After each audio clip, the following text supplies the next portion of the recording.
many things to talk about. I only come on these lives. I don't really care if people show up, but I do like it when they do, and I love it when people ask questions. Mostly because I'm able to put my knowledge somewhere. And on the topic of knowledge, I've discovered a new way to judge someone. And it's really important that people get this message, and I'm going to share it. I used to only judge someone for how they treated the most vulnerable in society, right? I used to be like, oh, what are you doing? Are you going to hurt that person? Well, they need someone to protect them. And if you hurt someone vulnerable, I will judge you. I judge every city, place, person, thing, whatever, on how they treat the most vulnerable. And I've upgraded, everybody. I'm 41 on May 5th, and I've upgraded. I judge people now also by how they carry knowledge. And that is an indigenous thing, but I do it so in a way that's a little different.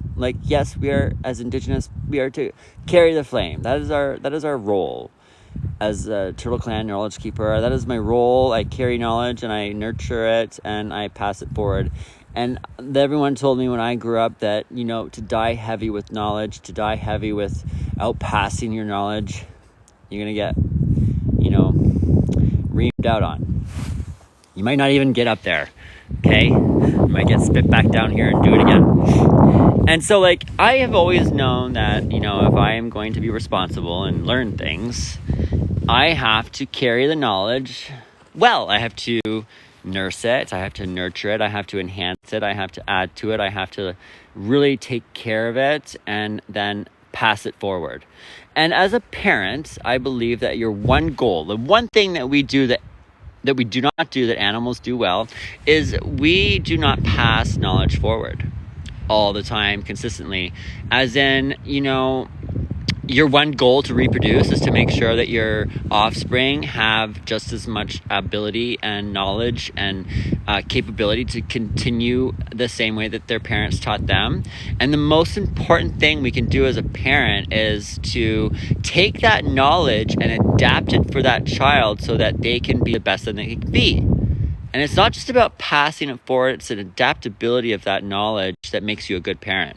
And to not impose things onto your child and to expect that your child might be different than you. And you have to understand that if you can't do that, if you can't share that knowledge, it's your job to get someone who can. Okay, it's your job to find the right person that can pass that knowledge down to them. And if you don't find someone else you don't give your kid away, but you have to find a mentor that might be able to converse and communicate and have that moment. And you have to accept that people are rebellious in every culture, and your children are often the opposite of you, and you're naturally going to do that. And people are naturally resistant to their parents at first, and it makes for communication barriers. And so you have to recognize that as a good parent, and you have to say to yourself, okay, well, who is most like my child right now, and who can get him or her that knowledge in a way that will fit their needs, because I'm not doing that. And you have to recognize that. It is a failure to not recognize it. It is not a failure to not be able to communicate to your child. It's actually quite common. And the biggest problem is that we don't actually live by the words it takes a community to raise somebody. And when I say that it took a community to raise me, I mean that it took many different people to adapt knowledge for me, because I was so different than other people with my autism and my special interests and all the time I've spent on things that no one really understood until I found someone that could relay that information. My mother didn't know what to do with me, nor does my grandmother. And they chose to give up on passing knowledge to me because they saw me as something they couldn't understand. Thankfully, though, I went out and found my own elders, and, I moved out young, and I said, that's okay. I don't really understand y'all either. And I'm not sure if you'll ever be able to get that knowledge from me anyway. So I'm going to toodaloo. And I went and talked to other people that could adapt or to provide that knowledge for me. It is so important to make sure that as a parent, you do that for your child. I took the initiative. I took at 17 years old, I went and got into therapy by myself, and I was like, yo, something's wrong. I need to go talk to someone. And I went like weekly for like 7 years. And then I went to relationship therapy after my first boyfriend. And I'm like, I need to learn how to fucking do this too. And I listened. I took a journal to therapy class, and it was like education for your mind. And therapy is not about sitting in a fucking couch and talking about bullshit. It's actually about taking down the things that keep you up at night, writing them down in a journal, like what I did. So what I did in therapy at 17 years old, way ahead of most people at their middle-age crisis, I took a pen every night to a piece of paper, and the things that kept me up at night, I would write down in my book, and I'd go down to my doctor, and I'd say, hey, every Wednesday, what the fuck? I put all this shit in my head. It's all in my head. I can't stop thinking about it, and it keeps me up at night.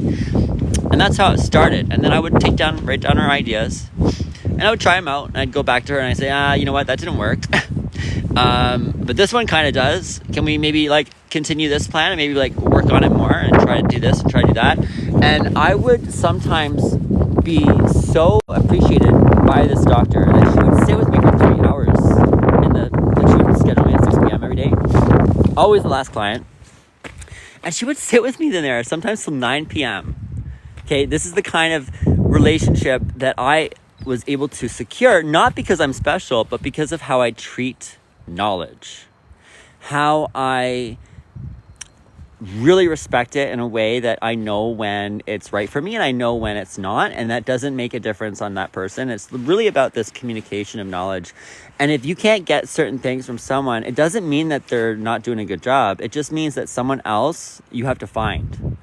And a lot of people fail their children because they do not want to accept that. They don't want to allow themselves the humility to say, okay, you know what? I'm not actually going to get my kid the support he needs because I don't understand him. And I'm telling you I was the most unrelatable kid you could ask for. Okay? Seriously. Like, I was asking my teacher what a victim of society was at 5 years old. Whoa. Everybody looked at me and I was like, what the fuck is wrong with that kid? And I literally put my headphones on at 5 years old and ignored everybody in the class because I have autism and people thought I didn't speak. And when I did speak, it was like, what's a victim of society? Okay? And then when they looked at me like I was from outside this planet, they would look at me like I was literally diseased, right? And that's when I learned to stop talking. Not because I couldn't, but because when I talked, people looked at me like I didn't belong. Okay? And so I took that personally because people didn't understand my knowledge capacity, and they treated me like I was somebody that didn't belong because I had knowledge that they didn't understand as well.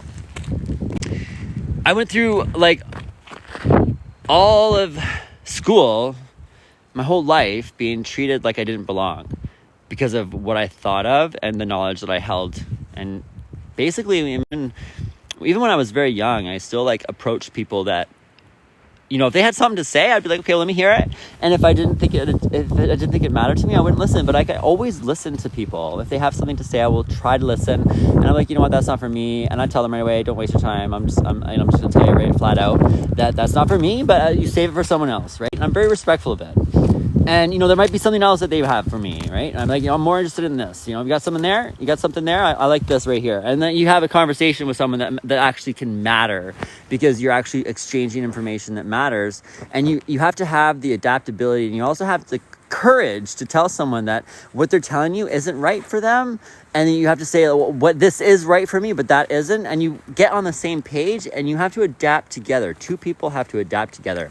When I told my mom and my grandmother that I didn't like what they had for me, they kind of like treated me like I was the worst son in the world.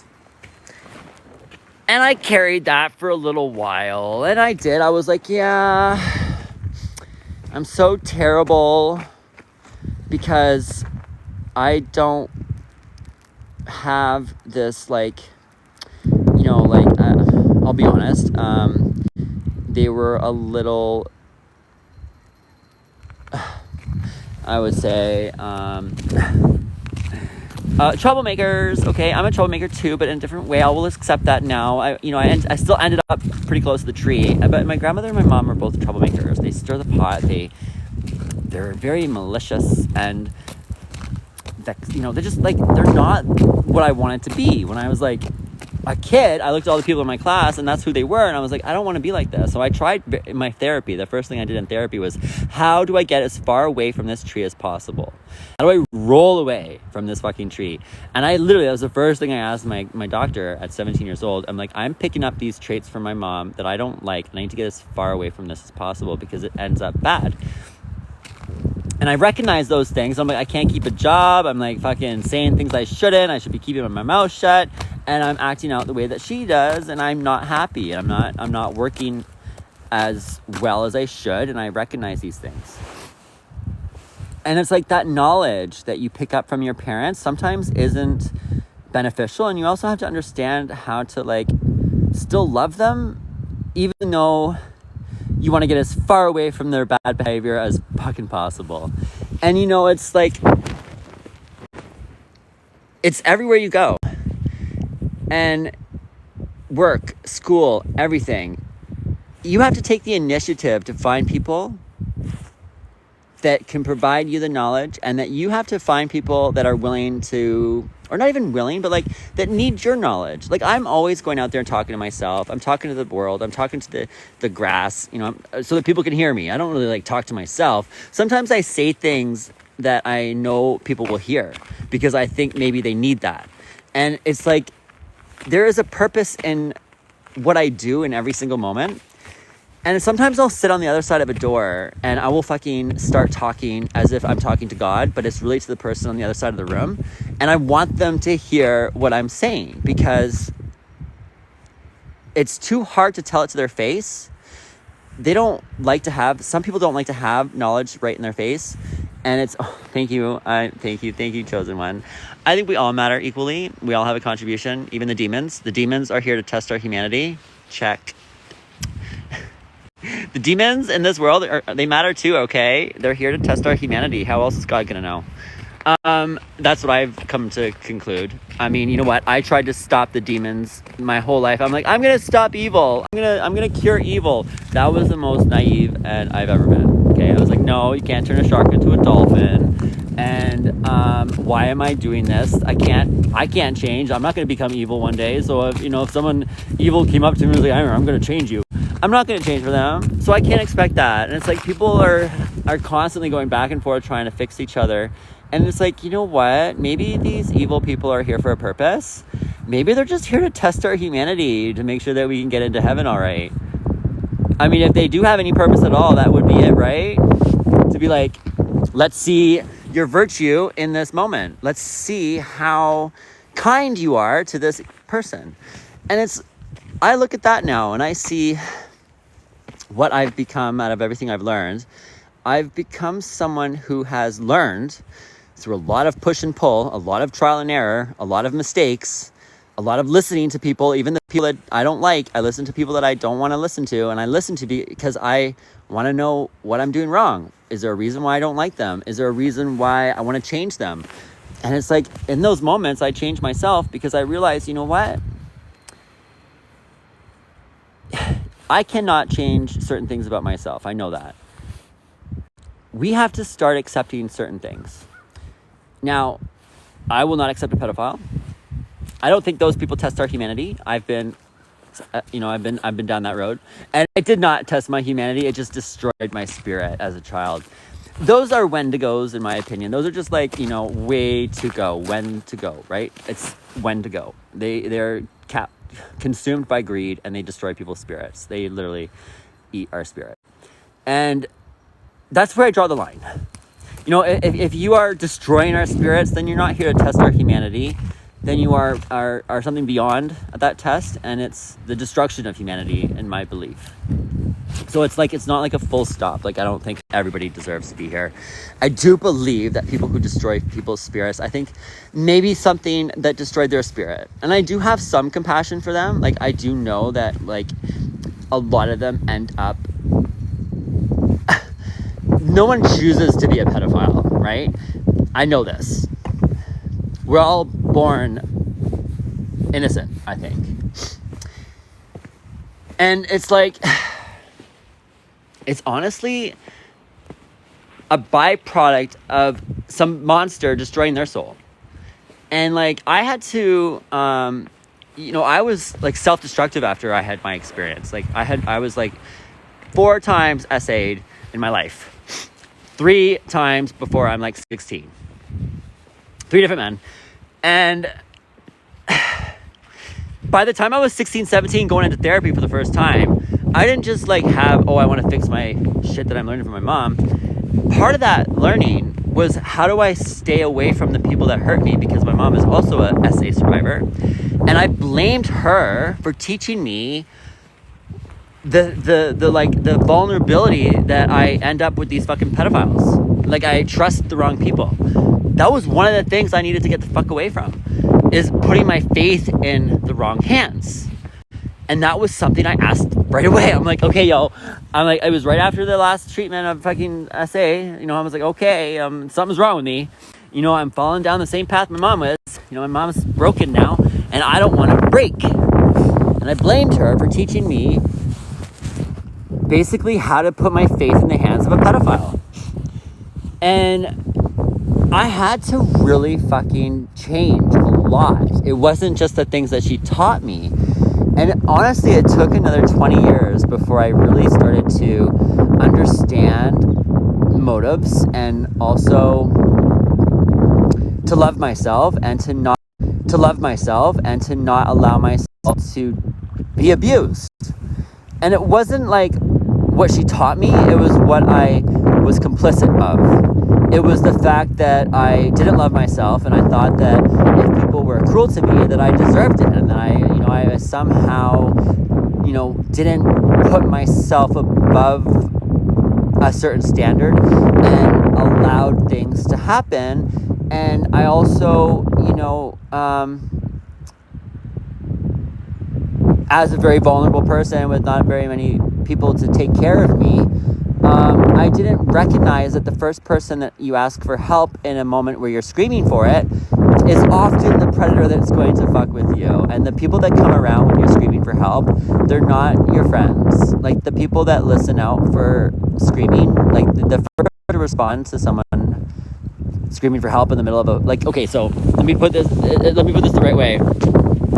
If you're a wounded animal in a field by yourself, and everybody's abandoned you, and you've got a broken wing, and you start, woo, help me, and you're all by yourself in a field, you can sure as hell bet that a fucking wolf is gonna come and eat you. I didn't know about these things. Neither did my mom. And there was something along the way that didn't pass that knowledge down, and that was what I was missing. But it wasn't my mom's fault either. And it was like, there was a mistake in the passing of knowledge, and it included how to not put yourself, and I don't blame myself, okay, for doing this. You don't have a choice in these things. The world is very dangerous. I won't lie. It is very dangerous. But when you go into this world trusting that everybody is a good person, it is 10 times more dangerous, okay? And it's not about being paranoid. It's not about being, like, worried. It's like, everyone has the potential to be evil, no matter what. Honest to God. Push comes to shove, anyone can do something harmful. It doesn't matter about anything other than what you do at your worst. And, like, it's honestly, when you see someone who betrays you, it's honestly because they're at their worst. And you have to understand that there's no formula to keeping yourself safe other than, I don't know. It's like, how do I keep myself safe? I don't. You have to accept that as well. I know I sound pretty crazy, right? And it is. Like, you get to a point in life where you understand that maybe the only safe place is the ground. That's why we say rest in peace. And it's like, okay, well, why don't we stop expecting things that won't happen? We all know we get sick. We all know we're going to die. We all know it's painful. Why do we expect happiness? Why do we expect safety? Why do we expect a life that won't be tested?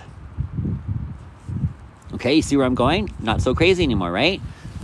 So what we need to do is not aim for something unrealistic, such as a permanent status of mind. Like what I was doing was I was expecting my life to just be safe, or I was expecting that, a certain scenario should have been safe. But that's the mistake. You have to sort of walk into this world with the pretense that anything can fall apart. Anything can work against you. Anyone could become their worst moment and take you down with them. And it's not about lying to yourself about what life is supposed to be like. It's about honestly understanding that we're not entitled to tomorrow. We're not entitled to safety. We're not entitled to happiness. We're not entitled to anything. No one actually has entitlement to anything. The sooner you accept that you're not entitled to anything, including happiness, safety, tomorrow, your brain, your family, your loved ones, your children, your mom and your dad. In all due respect, no one is entitled to any of that. The sooner you accept that you are not entitled to safety, the safer you become. Does that make sense? Do you see where I'm going? It really is cool. The sooner I accepted that entitlement to safety was a lie, that lying to myself every day that I expected safety when you cannot expect anything to be safe. You get into a car, things could happen. Your wheel could fall off and you could end up unsafe. We are not entitled to a safety net. We are not entitled to a safe life. We're not entitled to happiness. We're not entitled to our tomorrow. We're not entitled to our brain. We're not entitled to anything. And the sooner I accepted that lack of entitlement to all these things, the happier I became, the more grateful I became. And my phone's gonna die. And it's also like change is inevitable as well. The sooner I accepted that change was inevitable, I was surprisingly less affected by things that changed. I was like, oh yeah, there you are again. Hey, welcome back.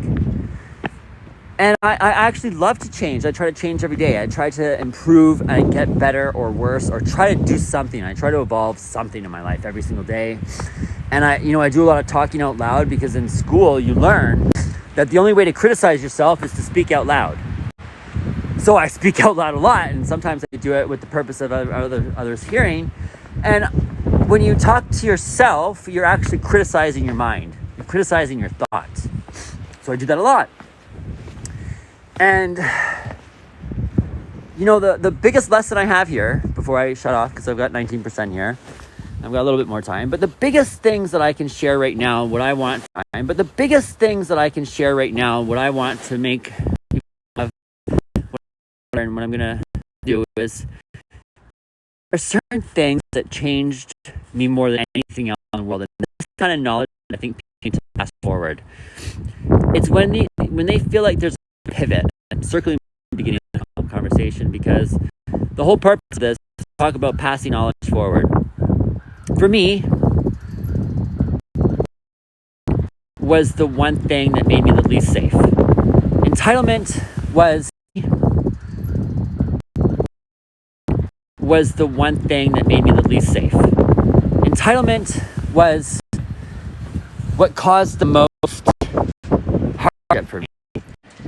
And also the thing that made me most was making change is inevitable.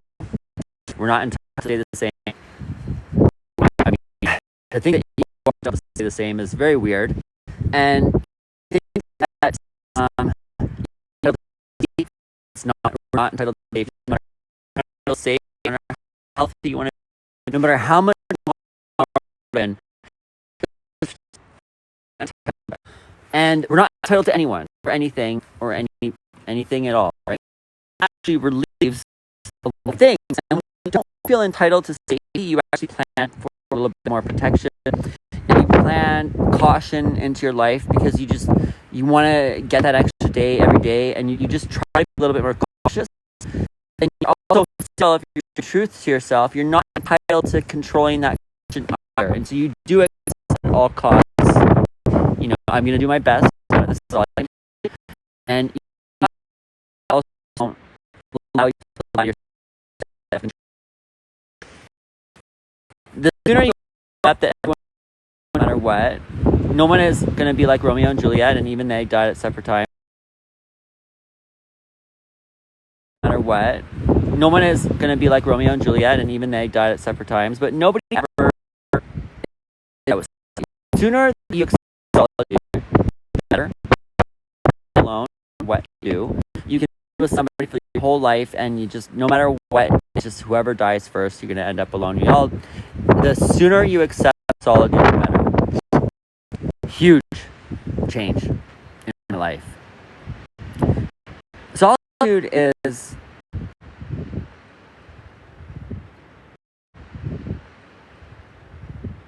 like not feeling entitled to people, not feeling entitled to having someone. And if you put those kinds of life, you almost set yourself up for failure. You set yourself up for breaches in safety. When you expect a safe life because your entitlement is there for it and you feel entitled to a safe life, you almost set yourself up for, resentment. And you start to resent life, and you start to resent the fact that you're not safe. You start to resent the world, and it makes things even harder. Okay, and I was down that path. I'm not gonna lie. I wasn't always open to the idea that I wasn't entitled to safety. I actually thought that above anyone, I've already been through enough harm, and I deserve safety more than anyone. That's what I used to think. Well, that made my situation worse. As a CSA survivor, I believed that there's more protection, but people didn't fight it anymore. I was like, oh, I'm more entitled to safety. Oh, guess what happened? Became less safe. Why that works, other than the fact that you put your guard down and find other people to do it for you, or control more when things start slipping, because we're expecting it to be a smooth ride. And we don't assume everything's okay. And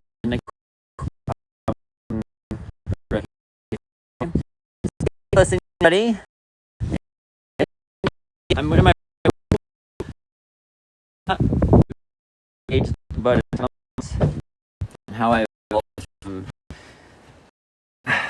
not entitled to anything, not entitled to my tomorrow, not entitled to my safety, not entitled to family, not entitled to love, not entitled to food in my tummy, not entitled to anything. And I'm not even entitled to God's love. I hope that I do right. I hope that He is pleased with me. And now I want to say, the most important thing for me in this world today is, one, to really hold myself accountable to how I hold knowledge and pass it forward, and how I treat the most vulnerable people in society. Because when I look around and I look at the people in this world, and A, how they carry knowledge and pass it forward, and B, how they are unable to protect vulnerable people or anyone less strong than them, they are the only thing that aspires me to be something that I am today, which is at the most nothing like that. I can't say that enough, that I think that those are the most important things I've learned in my life. And I thought I would share that with you. And my phone's at 7%, so I gotta stop this. I gotta stop the live. I'll talk to you guys later. Or maybe I'll just go plug in my phone and talk on the phone there. I don't know. Maybe I'll just keep going live. But, it's just... it's amazing, though. Maybe I'll just keep going. I don't know. My phone dies fast. thinking it was going to have more charge than that.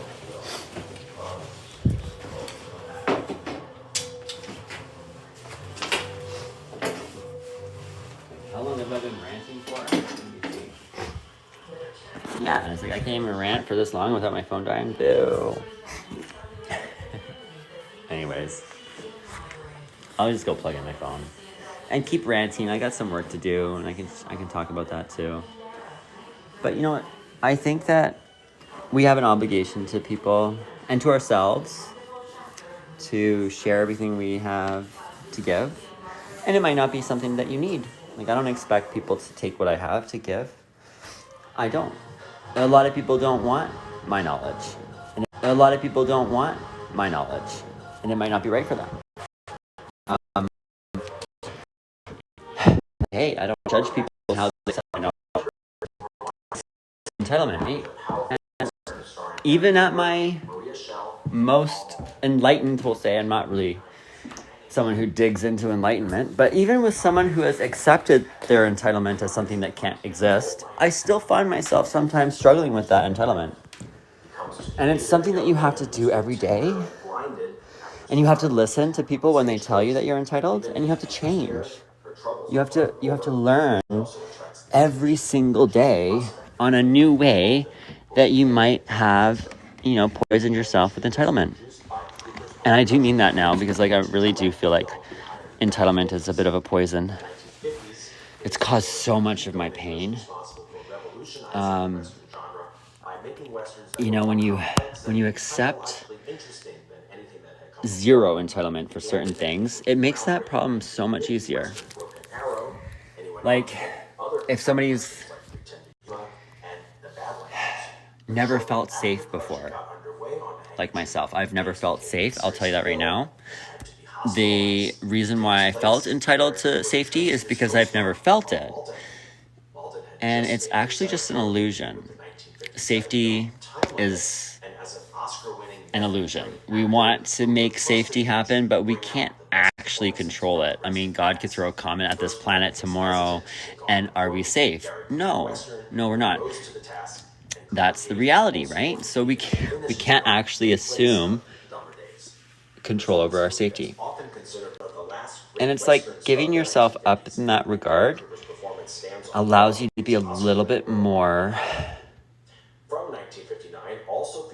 accepting when you're unsafe, less spiraling out of control when you do end up slipping, and you catch yourself faster, and you also put a little bit more caution into your step, and it changes everything. It does. It's like when I look back at when I started therapy,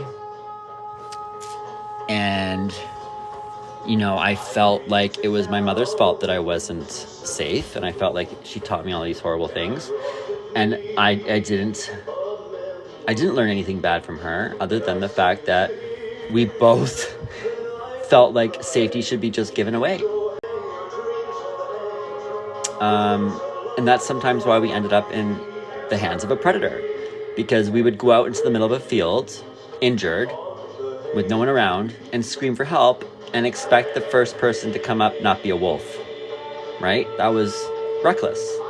That was feeling entitled to safety even when you are a wounded animal by yourself in a field, far away from anyone good. And that's the kind of thing that happened. Like, when I look back in my life, that's the kind of entitlement that got me into the most trouble. Is like I literally felt that I could go out in the middle of nowhere with no one around and scream injured for help, and then I would still be helped.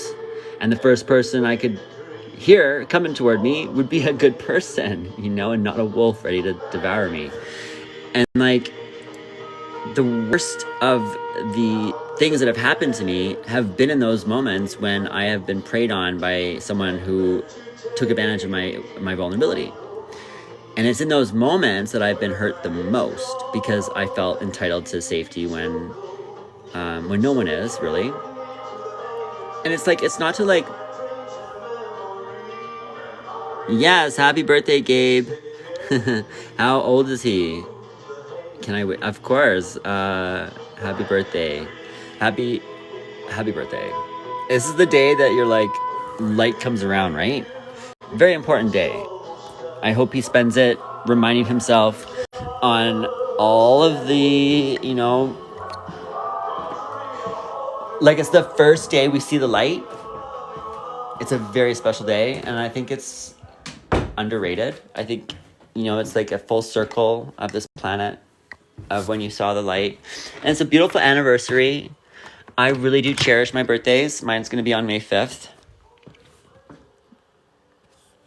Gabe Astard, happy birthday. Did I say that right? Astard. Let there be light on his day. I hope he's having a beautiful, well-lit birthday and reminding himself of the beautiful light that he is and is, the reason why he's here, and that everything goes well for him, on his birthday. It's a big day, I think. My birthday is the favorite day of the year. It's that day that I can just be relentlessly all about me and remind myself why I'm here and what I'm here to do. And I remind myself of, just like what I've done and what I still have to do and all of the accomplishments, and all of my lessons I've learned. And, we have, a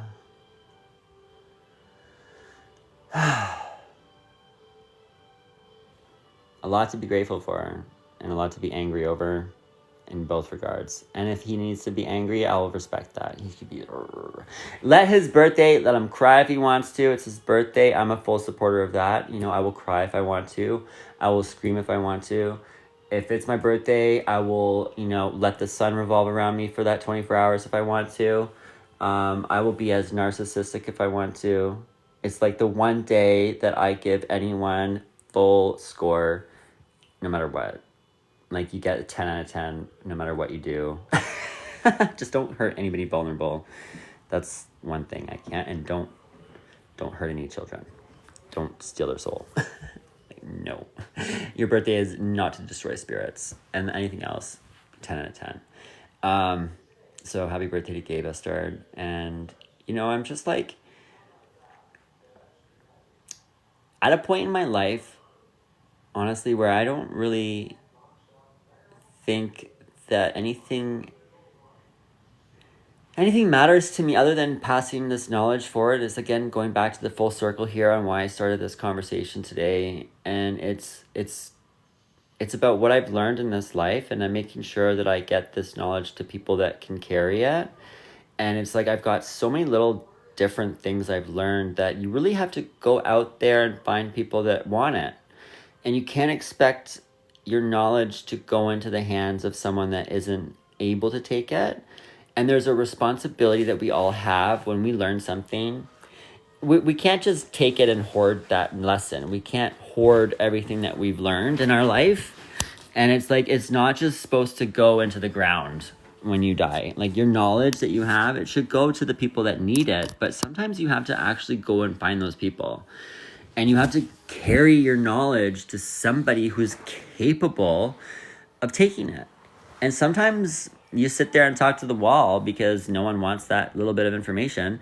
And it's like, oh my God, nobody cares about this. And that's because, to be quite fair, you're expecting the people that are around you to care about something that they don't. And you can't just stop there. I go out and I look for people all the time, and I ask them, is there anything I can do to help? Can I help with anyone? I've always been that person to never say no. If somebody's reaching out for me, I might not be able to be the one to help them. I might not have all the time in the world, but I never say no.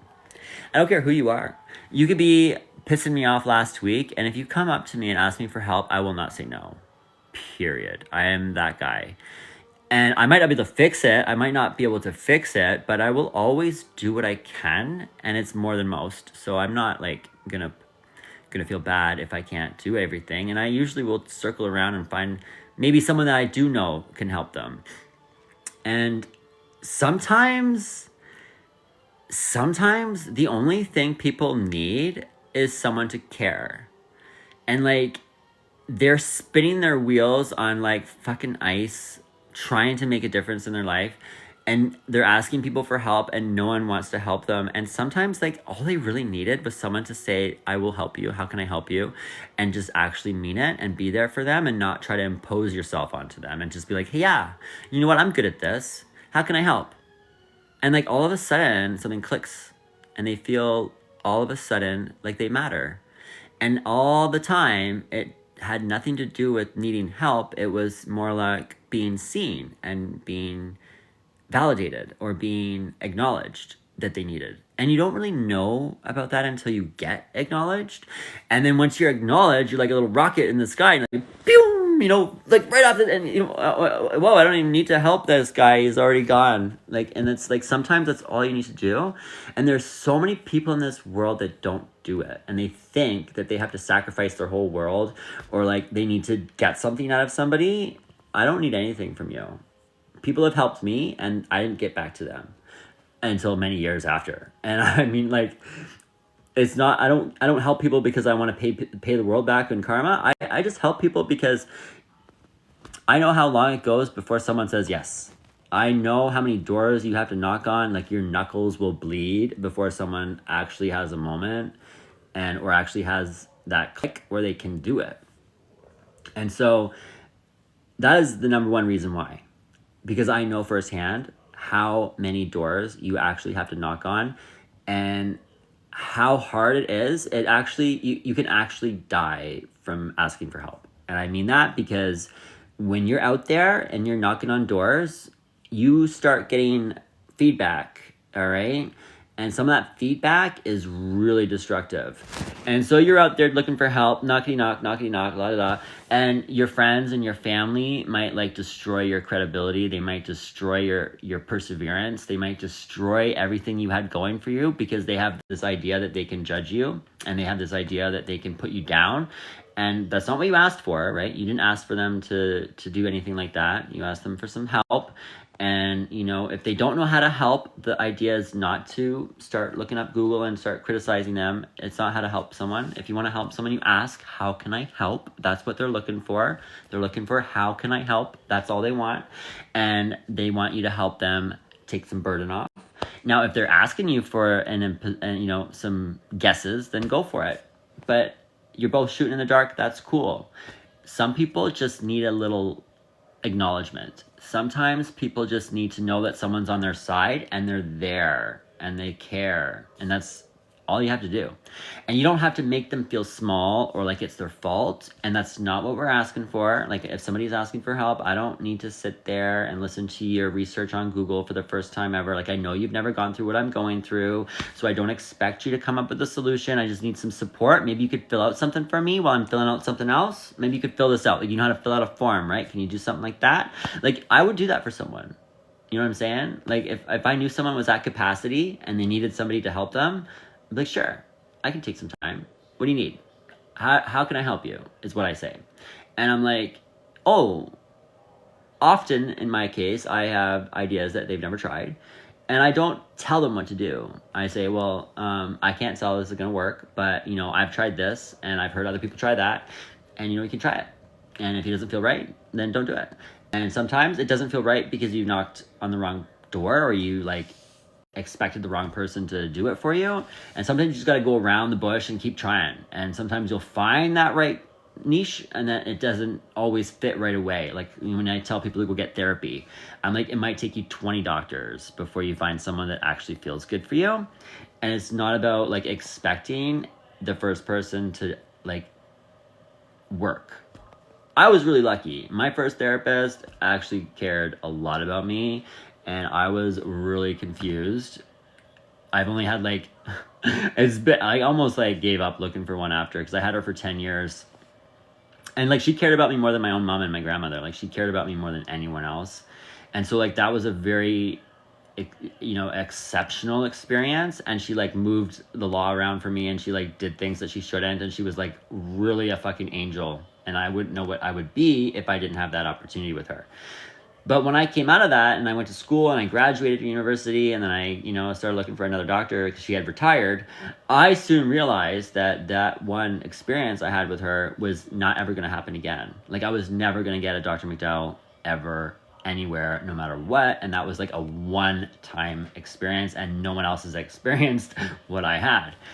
And so that was a wake-up call for me, and then I just started to figure out that if I want a therapist, I have to ask them what they're good at and where they've helped people. And I need to ask them questions. And I need to say to myself, well, I can't expect them to really take the initiative to learn and adapt to what I need.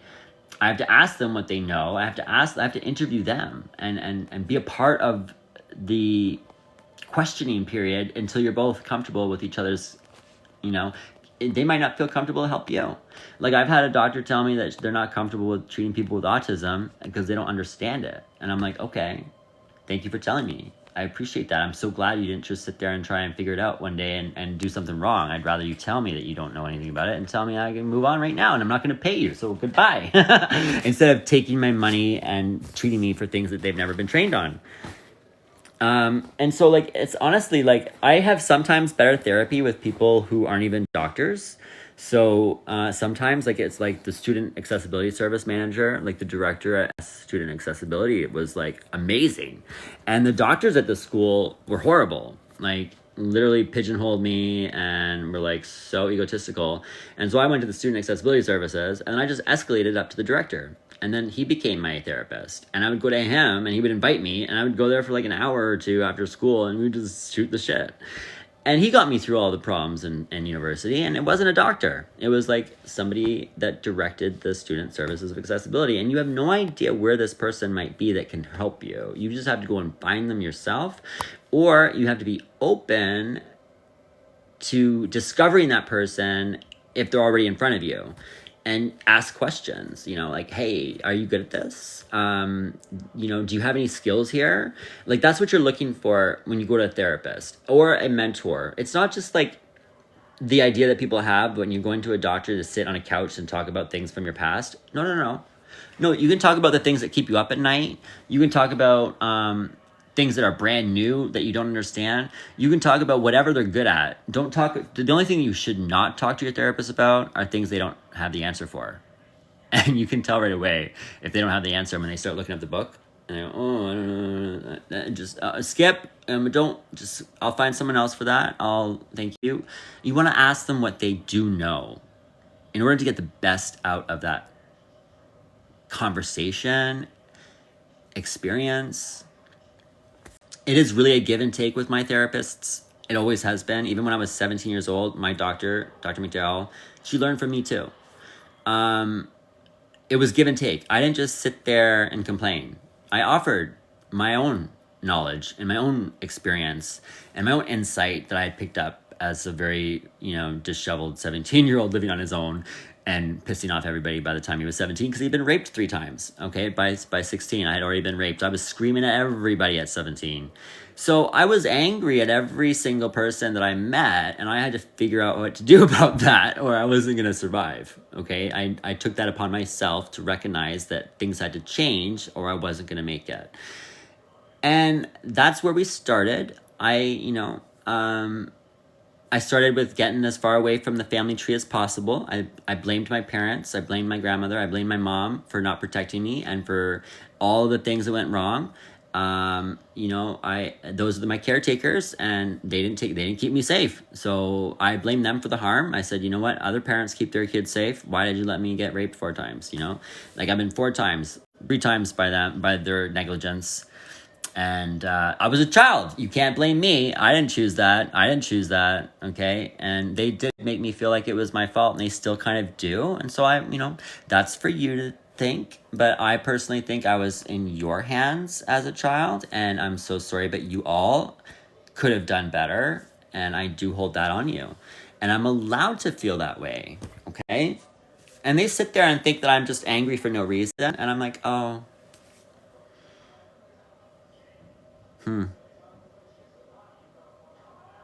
And that just, okay, I'm going to go see a doctor about all of this. And that's what I did. perfectly exactly why that started.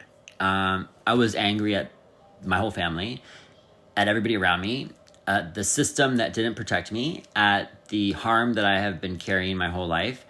And I needed to find a way to stop allowing that pain to destroy me, and to allow their negligence to transfer onto my own negligence. And it was like the moment that I said, I'm not going to be the shitty parents that they are. And I'm going to become the own parent. I'm going to become my own parent. I'm going to become my own leader. And I'm going to do a better job than all of my family have done with me. And that was the real reason I started. That was like the number one thing. It took me like I would say 4 to 6 years to get over all of it, like everything that I had to say. And I didn't hold back anything. You know, I said what I had to say. And I learned over time that I wasn't crazy for feeling and experiencing things a certain way. And I learned a lot in just telling this situation. And sometimes I was completely wrong. And sometimes I was like way too entitled to people's protection. You know, it's not always up to somebody to make sure that everything is going well. And I didn't expect a perfect life either, but I did expect that people look out for who they treat, leave their kids with, and how they allow them to end up in vulnerable situations. And my grandmother knew who I was moving in with. Like, she saw this shitty apartment, she signed the lease, and she let me move in with that fucking creep who raped me at 16 years old. And my mother let me go to the Children, Boys and Girls Club and go into this sketchy motel with this predator that drugged and molested me. And then my mother stayed with the guy who, did all those horrible things to her when I was 5. So, like, you choose those things, right? Like, you saw those opportunities to protect someone and they didn't. So absolutely, I blame my whole family for those. But, like, the unrealistic expectations, like how that manifests, like when you get violated by your family in those regards, you start to manifest everything as something that they are owing you for.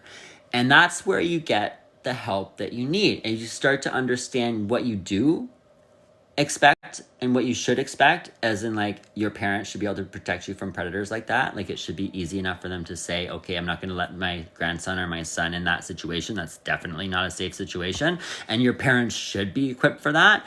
But, like, bullying at school and the people that bullied me at school and all the other things that maybe were not their responsibility, I had to accept, right? And not put on everyone in my family. And I had to learn what I was entitled to, more or less, not totally entitled, but like what I could feel angry for and deserve to have that anger. And then I just, I learned about all the mistakes that they made, and I tried to make sure that I learned the healthiest option. So I would talk about the mistakes they made. I would say, my mother did this, or my grandmother's doing this. I don't like it, and I don't think that's the right way, but they don't have another way to teach me. I'm learning from them, and I don't like it. It's causing a lot of problems for me by doing what they do, and I cannot continue like this. And she would agree with me sometimes, and sometimes she would say, why do you even bother with that idea? Like, you are living on your own now, Aaron. You're not in that household anymore, and you can do whatever you want. You can live in your own peace. And sometimes, like, that reminder, she did a lot of that, okay? She did a lot of reminding that I'm not under those conditions anymore, and that I am my own leader. And she reinforced that over and over and over, and to make myself accountable now that I'm on my own, and now that I'm living to my own potential. And that was better than anything that, and you don't really understand how important it is that somebody beat that over your head. When you're already in a position where you feel like your whole life you've been abandoned and neglected, you always are going to search for someone to leave you in a bit better of a situation than you were left in. You're not going to sit there and feel good about yourself when you've been through what I've been through, and you're going to feel resentful and angry. And sometimes all you need is a reminder that you've already done what you needed to do and take yourself out of that situation, and start the initiative to lead yourself in a different direction. And sometimes that's all you need, is that little reminder that you're already on the way to doing better than they have. And she did a lot. And I have so much knowledge from that therapy in my life, and I know people don't have it. I know that what I was given was a gift from God. I don't mean to be a bit cheesy here, but like what my Dr. McDowell did for me is I was 17 years old living on my own in some asshole rapist apartment, and I was stuck, and he'd already assaulted me, and I was already assaulted enough, and I didn't have a way out, and I was trapped. And I was literally blowing up everywhere, like top off, going nuts, okay? So I called my grandmother for a doctor. I didn't have money for a doctor, but I knew that I needed to start talking to someone because I was about to jump in front of a train. No word. 100%. So she like put me under OHIP and didn't make me pay. Like she was a family doctor and she was a psychotherapist. She only did psychotherapy, but I was able to go to her for free. That is already special. And then on top of that, she would spend like 3 hours, like I said, like almost every week though, guys, like every Wednesday. She would book me at 6 and I'd go in sometimes like literally 9 o'clock we'd leave. And she'd be so happy that I got it. And just so happy. She would be so happy that the light would go on and she would see it. And she would just be just the happiest person I'd ever seen. That was love. Like I felt this unconditional love for the first time in my life through a doctor that basically pushed everything under the table for me and made every single thing more important in my life. Like everything that she did was like in my appointment alone, just me and her. And that time that I was there, I felt like she was my mother, my mentor, my angel, everything. And like for someone who's been neglected and abandoned their entire life, that right there, that initiative, like she could have failed at everything else. And just the fact that she cared that much and that she didn't give up and she would never let me out of that room until the light went off. Sometimes it would be like quick. Sometimes it'd be like I would get enough in 40 minutes. Like it didn't always take 3 hours, but like it didn't matter how long it took. I would go there with the issues and I wouldn't leave until she fixed them. It was the first time anyone's ever done that for me. Ever. Meaning that when I went to my family for problems, they would tell me to shut up. And they still do. And I've never, ever, ever been able to go to anyone in my family for anything that is wrong in my life without feeling like I'm a shitty person or that it's my fault. So, for me, it was life-changing. I felt like there was something to live for.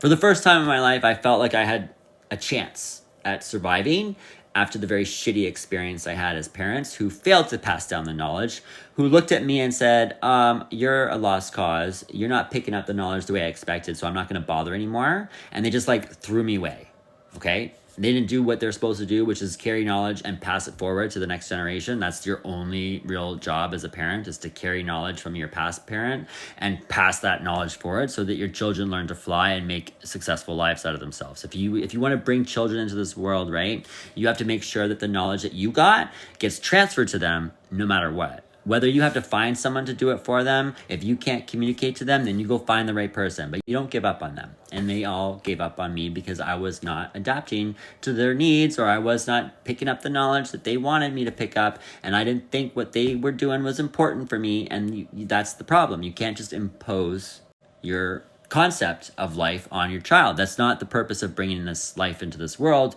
You're not here to make carbon copies of yourself. You're here to make a difference in someone's life, and you're here to make sure that they are going to live up to their capacity.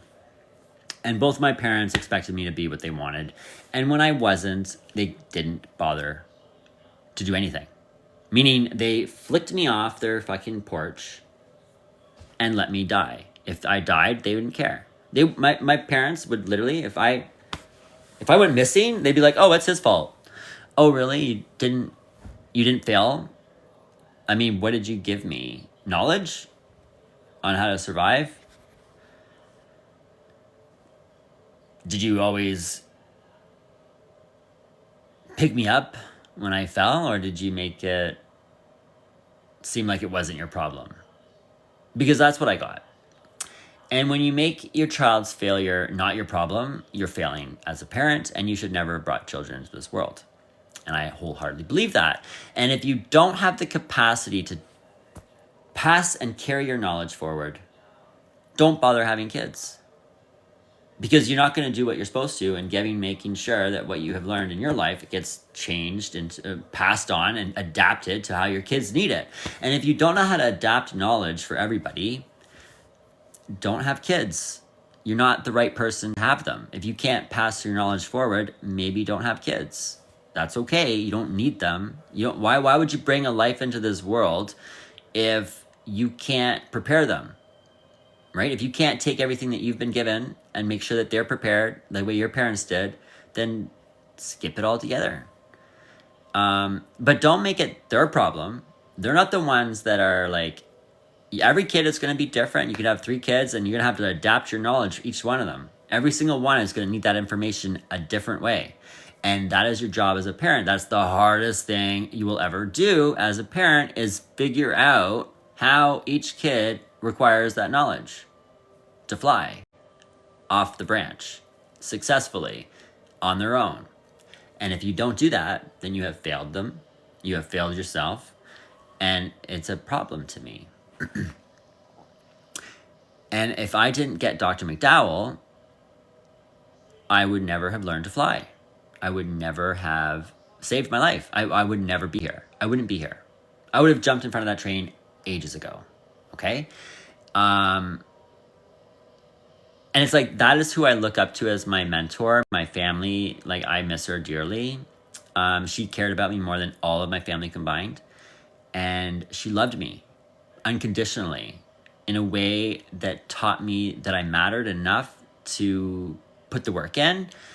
And sometimes teaching your children has nothing to do with the information given. It has to do with believing in them and actually having faith in your child.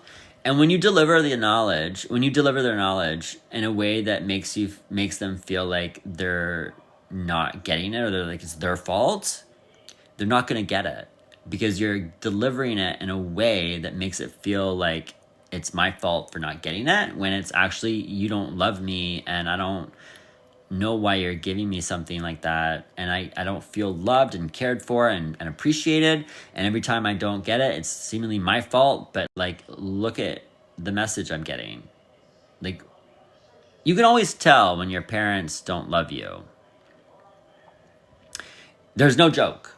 You can tell when your parents don't love you. You can tell when your parents wished they had somebody different as a child. That's not going to get a clean message across. That's not going to, when you blame your child for not learning, you fail as a teacher. No, it's not the other way around. The student is never the reason, okay? There are 100 ways to teach the same thing, and there are so many people out there, and if you really cared and really wanted your child and loved them and really wanted them to succeed, if you try 3 or 4 times and it doesn't work 3 different ways, go find someone else to do it for that one thing. You show them that you care. You show them that you will try anything and everyone to make sure that they learn. That is what good parents do. Good parents recognize that what they're doing isn't working, and they don't sit there and blame their kid and let them die and suffer. They take it upon themselves and they go, listen, I brought this kid into this world.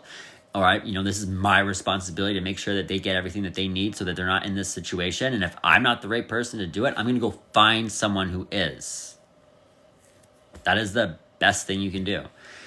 Instead of trying to blame them or trying to spin the wheels around and trying to figure out a better way to give the knowledge, maybe you just don't have the ability to do it for that person. You could do it for the other 2, but not this one. Doesn't mean you're terrible. It only means you're a terrible parent if you don't find the right person to do that. Okay? Or if you don't care about the kid and you just blame them for everything. So Above everything, in the last few years, I have always judged everyone for how they treat the most vulnerable. Every place, every city, every government, every human, anyone, anything, anywhere. I will judge you harshly. I will judge you to the moon and back on how you treat the most vulnerable people in society. It's actually the only thing I do to measure your soul. And now I go even further and I measure your worth by determining how you carry knowledge and what you do with knowledge when you have it. Do you nurse it? Do you nurture it? Do you find the way to pass it forward to the person who needs it? Or do you let it die inside you? Do you take it to the ground? Do you hoard the knowledge? What do you do with your knowledge? Will tell me your worth in this world. How you pass that knowledge forward will tell me how smart you are. If you can pass that knowledge to anyone, I will find you very intelligent. Because it's an adaptability that makes you intelligent. It's not memorizing something, it's being able to take one thing and pass it along to anyone that finds you. That is incredibly smart. So when I look at someone's worth these days, and whether or not I look up to them, I choose to believe that how they carry and pass knowledge is one of the most important things. Because I've recognized over many years that too many people consume knowledge and then shit it out, and that's it. Like, they don't really do anything with it after they got it. They don't look for ways to enhance it. They don't look for ways to pass it forward. Once they have it, they eat it, and then that's it. They just don't care about that anymore. And sometimes they'll have an opportunity to help someone, but they won't pick that back up and give it away. They'll still criticize that person for what they don't know. And it's like, you had an opportunity to share something and you chose not to, and you chose to criticize them for what they didn't know. But what really is happening is everybody is taking knowledge and then not passing it forward. And there's a reason why people don't have it, and it's not their fault, especially if you came from a generation that had that information and now we don't. And it's like, I look at this generation before us, and I've been doing a lot of research, and I've been doing a lot of understanding on their contributions. Like, I've been asking the robot to confirm what I already know, to make sure that, we can cross-check everything, and I do all my research before the robot updates. So I do already have my own research before the robot. So I'm having a conversation with the robot to determine what was the generation that caused the most irreparable harm to humanity, to the earth, to our future. And it just so happens that this very generation of people, these boomers and my grandmother, criticized me and gave up on me, right? I really held a lot of anger towards them for a long time. And I look at them now as their worth. And as a matter of fact, I certainly was not the one to be criticized. And it's amazing to think that someone who comes from a generation that has caused more damage to this planet than any other generation across all humanity, by a margin so large. And when you look at the ledger that I've prepared, it is a wonder they still have any power at all. Oh, wait, it's because they destroy anybody who tries to stop them, right? There's a reason why the world is suffering. And it's because the people who had the knowledge previously are destroying it. And people that preceded us had the knowledge prior. Like, they were given a lot of knowledge. In fact, they just came out of World War, 1 and 2. They had a lot of knowledge. Okay, they had a lot of lessons, a lot of depression, like the Great Depression. There was a lot of things that they acquired and understood from those teachings. And then what? They literally patted themselves on the back for the last 80 years. On what? What contribution? What knowledge have they shared with us? I mean, ask yourself. what knowledge did they think was important? There was something also that happened with them. Because the war was over, they didn't think they needed anything that they were taught because it wasn't the same situation. They had just grown up in a situation where the last 2 generations before them were at war. And so, like, now that the war was over, they didn't need, so they thought, they didn't need anything that they were being taught because the war was over and they can just put their feet up and pass along and do nothing. That is the essence of what I speculate into what happened to all the knowledge that was given to them. I think they literally buried it under this entitlement to not having to remember anything because the war was over. Because this isn't everywhere. It's really just in this American, Canadian, this like false sense of security, and like they think that just because the war is over that all of a sudden the world is safe. And I'm like, no, you still have to do your job and make sure that we stay safe. And like, they didn't. And since they've gotten over this war, like since they've not had to do anything else and not learn anything, they've let all these horrible conflicts occur again because of the same problems that they could have learned from the ones before to not do. And here they are doing worse than all the others that caused the previous wars, and you could have learned to avoid what's happening today, such as, not being a bystander, Nuremberg, any of those things. And they don't even know what happened in the war. They just were entitled to this idea that because the war is over, they don't have to remember anything that their parents did, and they don't have to pass any knowledge down. And I'm sorry, they do not pass any knowledge down. I ask these generations, my grandmother and all these people, I've asked them all, like, what do you have? What do you have for knowledge? Like, I want to know. So few know what to say. And it's not their fault, so to speak. It's their fault for not acquiring knowledge in spite of not thinking that they didn't have it. Like the entitlement to never having to learn was brought on because they were like in a sense of false security. They thought the war was over and there was never going to be another war. But all you have to do is pick up a book and see that, oh my God, there's nothing but war. How do we make sure this doesn't happen again? How do we make sure this doesn't happen again? Is what they should have put on their, that's what they should have put on their front door. Yes, the war is over, but it is my responsibility to learn everything I can to make sure it doesn't happen again. And that's the exact opposite to what they did. They've been patting themselves on the back for a war they didn't even fight. They didn't even fight this war. They didn't even fight it. They pat themselves on the back of theirs. And like, what have you done in contribution then? So you've been the offspring of these people who sacrifice themselves for war. But what can you do to make sure that no one ever has to do that again? Because we're at war again, and it's, interestingly enough,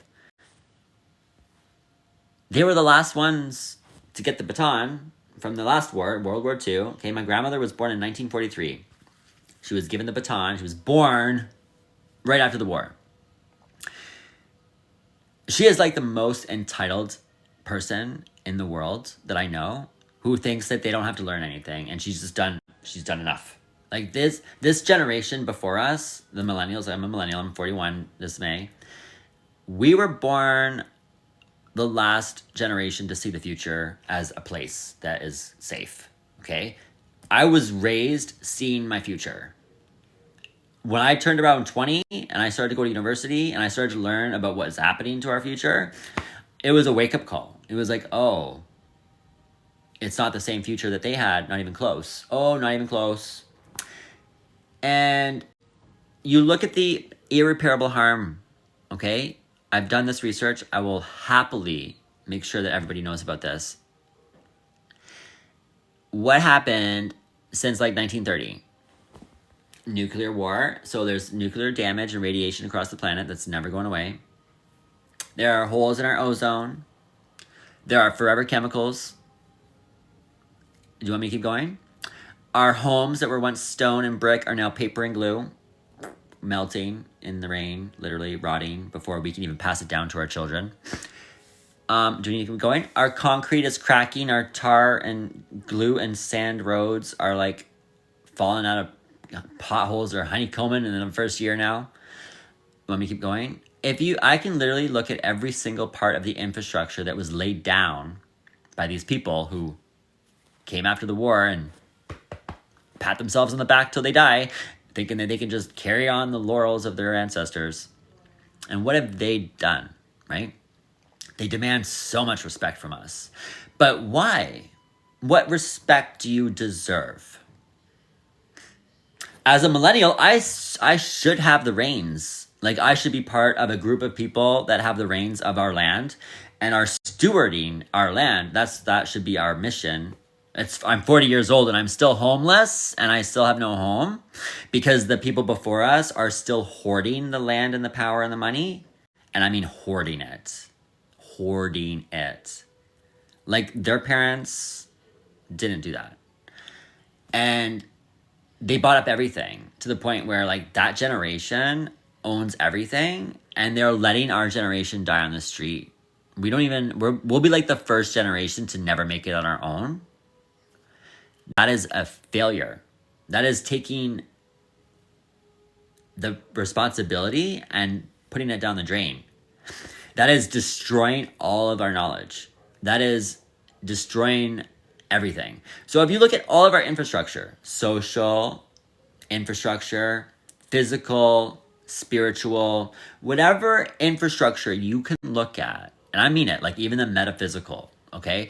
Even like everything from our walls to our ground, to our soil, to everything. I can tell you that this last 2 generations, the boomers and my grandmothers, took the responsibility of that infrastructure and not only weakened it, but permanently damaged it forever. Meaning, we'll never see the world what they got. Like, we will never see the world that they got ever again. It's gone forever. The grass was actually untreated and raw and fresh, and it wasn't full of 100 chemicals. We have, since they have taken over and put their hands on the planet with the power, destroyed everything. They've even destroyed the vision of our future for our next generation. So when I look at these kids growing up, and I remember what it was like to grow up with a future, they don't. They don't. They're looking at the trash in the sea circling like a toilet, and they're asking themselves, when was it clean? Right before these people got the land. There was no Pacific gear before these people got the water. There was no dead coral. There was no holes. There was there was desertification. Don't get me wrong. They did kill the rainforest in Africa before these people. But like, they had the knowledge of that destruction, and now they're doing it to the Amazon with that knowledge. So we had 2 lungs. One huge lung in Africa, like huge, that's all desert now. They have like a little bit left over in Cote d'Ivoire and like a little bit down by Madagascar, but like that lung is dead, okay? And we have another lung in the Amazon. So these generations that we have now knew about the desertification of African rainforests and now are actively, with that knowledge, knowingly doing it to the Amazon. And they're like literally with the notion that they can dig up everything in that soil without suffocating us first. Like, you'll never get everything out of the rainforest before we suffocate. So what are you doing? Do you really need everything out of that ground? Do you really need to cut everything down for what? Just so we can suffocate? Like, are you really that dumb? Right? And then so like I ask myself, why do I respect them? Because I don't. Why should I pretend to? Because I won't. Why should I protect their privileges and their honor? Like, what honor? What privilege? Privilege to destroy our future? Privilege to destroy the world? Privilege to leave your children less off than you could ever be? What exactly do you deserve respect for? tell me. I'll gladly hear it. If you can provide it for me, I will gladly hear it, and I will tell you why it's wrong, and why you're overreaching, and why you haven't picked up a book in years and have no idea what's going on. And you know what they do with that? They try to kill me. So, what do I have to say? Do you think I'm going to keep protecting their little spirit? Do you think I'm going to keep protecting their inadequacy, their insecurity, their audacity to think that they can manage the world and destroy it and then still deserve respect? Am I the one that's delusional? Am I the one that's so lazy and entitled? They go on about the anger of our Generation Z like it's the only thing that matters. Their anger is so valid. I am angry for them. I might not see the floods or the extinction events. I'm 40 years old and I hope I don't live to see them. But there are still children being brought into this world, and they will live to see irreparable harm that I would only be able to say, I'm sorry. I wish I could have grabbed this out of their hands earlier. I wish I could have done something to stop them sooner. But everything I've done has gotten me deprived, more homeless, more targeted, and nearly dead multiple times. So when you look at how they pass down the knowledge, I've become a person now who will severely judge you for how you treat knowledge, for how you pass it forward, how you respect it, and what you do as a steward of this land, and in that role of when you have the land in your hands, when you are that particular generation that has the power, has the money, and what you do with that. And I stood up in 2018, this is like almost 10 years ago, and I sued the government because of their failure, because I recognized that we have already surpassed the threshold of irreparable harm. And if I didn't do something, I could not tell the new generation that I was not a part of the problem. I was, old enough to do something. I was supposed to have some sort of power by that point. I mean, like, I'm almost like, 40 years old. This is like 32, 33. I should be getting trained at that point to like be the next leader. And they weren't. They were like trying to figure out how to extend their career another 10 years so they could keep their power going a little bit longer and destroy a little bit more. And now look we've got another nuclear war as the third one since they've had the power. Oh, wow. 3 nuclear fucking disasters. And it's only been 50 years, 60. No, wait. So 40. Oh my God. Sorry. When was the first bomb dropped? 41. And then we had Ukraine and Chernobyl. And now we have Mr. Trump. Yeah. They're all the same kind of person, aren't they? Dumb. Assumptions. Guessing. Let's play with the rods. Let's throw a bunch of nuclear waste everywhere. Let's start wars. Let's start wars over what? Over what? Over what, right? Over gas? Why shooting a rocket around the moon if you care so much about the gas? If you're gonna start a war over gas, why would you take a rocket ship and put like a pool size of concentrated gas in there and like shoot it around the moon in a little circle and tell me that you care about the gas enough to start a war and kill people for it? But yet you just like blast it off into the fucking sky and do nothing. Where's the war against the rocket ship? If you care so much about the gas, why aren't you calculating how much gas it's going to cost to go to war? And like, how much gas does it cost to go to war? And if there's only so much gas in that land, how much gas are you going to spend to fight over who gets the gas?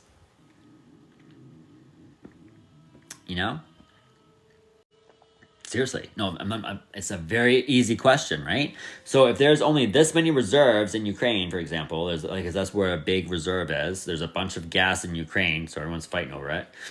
And so, like, all right, so how much gas is it to send the soldiers? How much gas is it to get their dead bodies home? How much gas to run their fucking tanks and planes and all that shit going around in circles, flying up and down the sky? Like, I mean, how much gas before you realize that that war is, like, not going to return the gas that you've spent in fighting for it?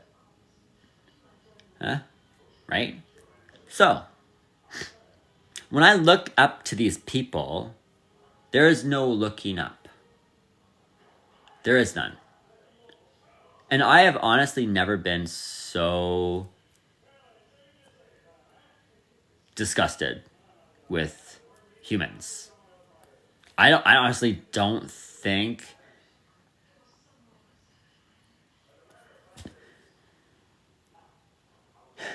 I even had a chance to steward the land. I'm like, it's like when you get a job, when you get hired for a job and they pass you the job that somebody gave that had it before, and they just destroyed everything that they touched, and you just get a mess, and you don't get to do the job. You just get to like you can't even clean it up. It's so bad. Like, you just look at it and go, oh wow. So I'm gonna hold on to this poor planet that's been completely annihilated, and I'm gonna hold it until best I can. I'm gonna try to make sure it doesn't get worse, and I'm gonna pass it on to the next guys who can't even see their future anymore, and they're gonna get it, and they're gonna be like, and they're gonna know. I'm gonna make sure that the knowledge is carried forward. I'm gonna make sure that everyone knows who did this. Okay? So when they want their little respect and their little honor and their, like, love, the generation after me will know who did this to them. I'm not going to lie to them. I'm not going to pretend anymore. And I sure as hell am not going to sit there and kiss someone's ass who doesn't deserve it. I won't lie to you. I will not protect the feelings of my elders if they don't deserve it. If you didn't protect mine, why do you deserve yours so sheltered? Not only was I not kept safe, but let's not remember that, like, the pedophile problem also wasn't as bad as it is today. I mean, let's be real. I was, like, essayed 3 times before I was 16. You want to talk about that social infrastructure? Let's talk about the machine that you guys left us. Like, a pedophile as president. As a president. Y'all elected a pedophile for president. You want to talk about busted ass infrastructure? Y'all elected a pedophile to be president. You think I'm going to let that go? You think I'm going to sit there and wonder how I got pedophile arrested, like, coming for me? Oh, I know exactly why they came for me. Because y'all, like, support them. You protect them. You put them in power. We all have a choice to make. And when the predominant population, who make up the most of the population, make up the biggest part of our population, when they choose a pedophile to be president in the most powerful place, it validates all of my suspicion as a child of how they just handed me over to pedophiles knowingly. Maybe they thought it would be good for my character. Maybe they thought, I don't know. Maybe did they think that Donald Trump is going to be good for our character? Do they think Mark Carney is going to be good for our character? Because, have you seen Mark Carney? Yeah. And if he and Trump get along, I mean, you're guilty by association. And I mean, it didn't take me very long to see the fraud in him either. And we have these people in power that are not anyone that I think anyone would choose in our generations. And so even at their 70th and 80 years old, they're like at the end of their life, they're still choosing to destroy our future to the end. And I can't respect that. And I won't respect that. And I won't let anyone forget. And I'm working on that ledger now to get it in front of actual courts again. Like, I've got the continuation of what I've been doing since 2018, and I just keep restructuring it so it gets heard. And eventually I'm going to do it the right way. I'm going to send it in the way they want it, and it's going to get heard.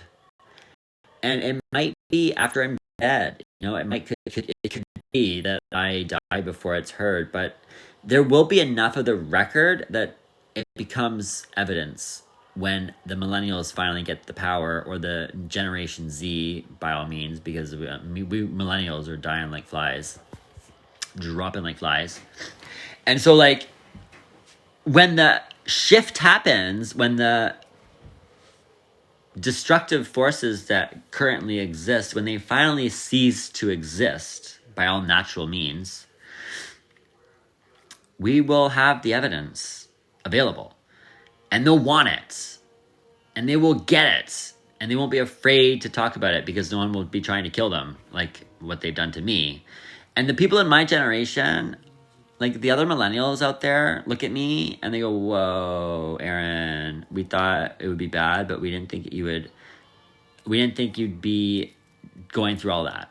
Like, we thought we'd destroy your life, but we didn't think that you would go that far to keep you kind of quiet." What I have endured in this fight, okay, from the generation before me, because that's the only people that are doing it. I don't have people in my generation trying to stop me. I have people in my generation, the other millennials in my life, are like quietly on the side, hiding, pretending they don't know me so they don't get targeted. Okay, but they're like praying I make it, and they're like getting more and more hopeless every single day the more they watch me get destroyed by these idiots in power. Okay? The Generation Z are just like blasting off into they're just, they're angry and for every good reason. But us millennials did try, okay? A lot of millennials tried. I tried, and I made it quite far, and it still wasn't enough. And I've done everything I can. Like, I have hit every button. I have knocked on every goddamn door. I have filed claims against every goddamn predator in power in this country and the world. And I have knocked on all of them. And I've said, do better or I'm going to sue you. And then I sue them. And then they attack me. They just deprive me. They pull the rug from out underneath me and they watch me starve and scream. And I sell my ass and survive. Okay? And I did it. I did it all. Because I was watching other people in my generation die and starve. And literally fucking die on the street one by one. And no one else was able to take this world and protect it from the people that are currently destroying it. And I thought to myself, well, okay,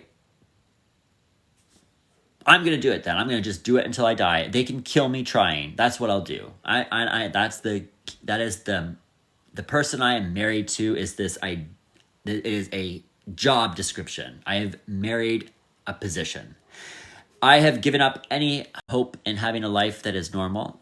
I have given up on a future. I have given up on love. I've given up on all of the things that people might feel entitled to. The only thing I care about now is to not be remembered like the generation before me. The only thing that matters to me, and it might be selfish, but I do not want to be remembered as the people that destroyed the land and passed over a shitty-ass planet. Because I know how that feels when I look at the previous generation and I don't even have the land yet. I still don't have the stewardess. I still don't have the keys to steward the land the way I should. And they're still destroying it faster and faster every single day, and they're literally can't stop. And like, I'm praying for their peace. I do. I'm like, go faster. You know, eternal life ain't that great, guys. Not if you take the world with you. You know, it's like, it's not looking too good staying alive if all this power you have maintains the way it is, because you're literally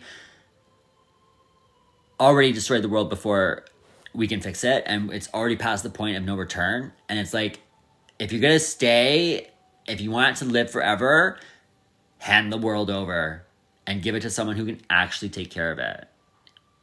Really, I mean that. Like, stop trying to maintain the power. That's all my claims were trying to do. That's all I tried to do with the lawsuit. I didn't do anything unrespectable. I didn't do anything that I didn't deserve to do. As the following generation after them, we expect them to teach us everything that they know to protect the world. And actually, to be quite fair, this is like probably the first time in human history that the preceding generation wants nothing from the previous generation. Meaning anything that they have is proven to be irreparable. And it's like the first time in human history that the generation after another generation is like, I don't want anything that you have learned. Please just give us the planet and get the fuck off of it. Like, get off the fucking steering wheel. Like, go. Get off of it. And like, because we were trying to do that, they were trying to kill us so they can keep the power. And I mean that. Like, we are literally going missing. Millennials, we used to have a bigger population, people. If you actually look at what's happening to millennials, we're the ones dying on the street. We're the ones, we had a higher death rate during the pandemic because we were malnourished and homeless. Like, that, how does that work?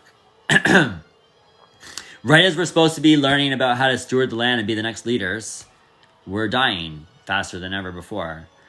And that's not because we want to die either. It's literally because we want to take the planet away from these decrepit, just. There is really no much more anger. There's like, I could not be angrier in my life, honestly, but there's nothing I can do with it. My anger doesn't work. It doesn't do anything. I've raged. I have sent lawsuits. I've cried. I've done it all. I've done everything that my body can do, and then some. And it gets to a point now where now I don't know what to do. Other than to just talk to people and go on lives and spew this out into the world in hopes that what I've acquired, I can pass along to help whatever we got left. And to give some inclination that there were some millennials that did not fit whatever the hell happened before. And like, I just don't want to be remembered like that. As I don't want to be remembered like my grandmother is. Like, I wouldn't want to be like her. I don't want to be remembered like her. I think she is self-serving and self-worshipping. And I think that's, the last thing that you should be doing in this world. As like, and I look at Trump and I look at everyone in her generation and my mom and my mom's generation too. Like, both of them failed everyone's future. Not just a little bit, not just a couple of years. No, they've caused irreparable damage on every single plane of our infrastructure and our planet and our social infrastructure. Our faith, our own faith system is dying. Our spiritual connection, our connection to the land, everything is irreparable. Irreparable. Like, what they've done to everything is irreparable. Like, cannot fix it. I can't change what these generations before me have done to this world and to our life and to our future and to our love and to everything. I can't fix it. And no other generation has caused that much pain or suffering or harm. And you can look it up. I can provide you the proof. I've done all the research open-ended, meaning I've asked what generation, knowingly or unknowingly, caused the first hole in the ozone, caused the first forever chemical, okay? I did, open-endedly. All of it points to the same 80-year period. And they want us to respect them, right? They want us to let them stay in power. Well, in the 80 years that they've had power, they've caused more damage than any other part of humanity, than any other generation of humanity ever. So I'm going to take it to the street. I'm going to take it to TikTok live. I'm going to take it to their courtroom. I'm going to take it to their front door and staple it until they move out of the way. And they might move me out of the way instead. They might, oh, there he goes. Aaron's gone finally, thank God. Now we can just keep going on the way to destroy the world. Because, you know, that's how stubborn they are. And yes, other millennials have already gone missing for trying to do what I've done. And I might even be, not to be a narcissistic asshole here, but like I might even be one of the longest living persons to survive stage 5, like the stage 5 takeout that we all know about, without some private security. Yeah, and you know how I did that? I use my humanity against the people that are coming to target me, and I give them their soul back. I don't fight. I give them their soul, and I tell them to make a choice, and I educate them, and I tell them to choose, and I offer them shelter from the storm. You know, like Jesus, when he opened his arms to his abusers? Yeah, it's amazing what happens when the person on the other side is like extorting them and threatening them and doing all this harm. And then you open your arms and offer shelter and love and an option to choose. It's amazing that they all choose to fucking run and look the other way and move out of the way. It is amazing to see the power that has over someone that is being threatened and extorted and blah, blah, blah, blah, blah.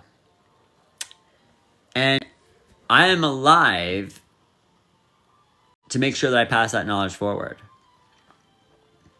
I've shared that information multiple times with people. I know that people have come up to me and said, oh my God, how are you still, I'm being targeted. I tried to do this and I tried to do that. And now I've got all these things happening to me that I can't explain and no one believes me. And I was like, oh yeah, well, that's the way they want it. And it's okay, it's fine. You don't have to believe everything either. Sometimes they do feed you information to make you feel a little bit more paranoid, and it's okay to feel like some of it is not real, because some of it might just be intimidation to make you feel like things are much worse than they are. And they want you to be sketched out. They want you to be checking things, and they give you opportunities to be much more scared than you should be, because people often will take themselves out if they keep pushing them on the edge. So if you keep pushing someone to the edge, they don't even have to get their hands dirty. That person might take themselves off the course themselves. Whether they quit the course or they jump off the course, it's a serious matter. So people come and ask me for help quite often, and they ask me, what did you do, Aaron? You're the only person I know that could relate. You're the only person that I know that I can talk to that won't like ask me if I'm crazy. And I'm like, well, it's okay to be crazy. They want you to be crazy. And it's a perfectly normal experience to have when you go to the people in power and you try to make things a better place and they try to hurt you when you try to make the world a better place. You are absolutely okay. And that's the first thing I tell them. Yes, it's okay to feel crazy. It is absolutely normal to expect yourself to feel crazy when you try to offer solutions to the people in power to make this world a better place and they target you after. You are okay to feel crazy because that is a crazy experience. Right away, they're like, whoa, you're different. Yeah, because I know what it feels like. And from that point on, I tell them, listen, don't keep pushing this if you can't face your threats. Because honestly, the only reason why I'm still here is because when I recognized that somebody was extra interested or overly attentive or just providing me way too much attention, I approach them. I go right forward. I'm like, hey, can I help you? And I don't assume that they're hurt me. I literally assume that they're attentive for a reason. What can I do for you? Is there something that I can do for you? How can I help you? I literally, like when I was in Sault Ste. Marie, I got a lot of attention. Blah, blah, blah, blah. You have to go and approach these people and ask them. You have to be assertive. And it's often because they've been given a lie about you. So the easiest way for the government to take you down is to siphon people's trust in you by telling lies and defaming and discrediting you. So what they'll do is they'll take someone that has already got a past of doing things that are very dangerous, and they'll tell them something untrue about yourself, about the person that's trying to change the government. They'll tell them whatever they want to tell them. I've heard some pretty unforgivable things that people have said about me that have all turned, like, I mean, you didn't even check to see if you could prove that, so you've just made yourself look horrible. But there was a lot of effort to make me look like I was a pedophile, even after 10 years of reporting them at all channels, on record, my whole life, and being a CSA survivor, and literally spending my whole life taking pedophiles down. I'm like, it's going to be really hard to convince people. And so I actually had to approach people in Sault Ste. Marie and in Britt, where I'm from, who were told to isolate me because I was actually a pedophile to them. Like, they actually were told this, and the messages went around, like the hearsay went around. I had to go up to people who were acting like I wasn't someone that was safe. Like people were like looking at me, and it felt like they were threatened by me. And I'm like, this is new. I've never had this experience. So I approach people. Why are you feeling threatened? Is there something that I've done? Is there something that I could help with? Like, is there something that you have been told that is making you feel this way? I definitely recommend that. If things are going really crazy in your life and you're not understanding why certain people have gone from ally to abuser overnight, it's chances are they've been lied to about you.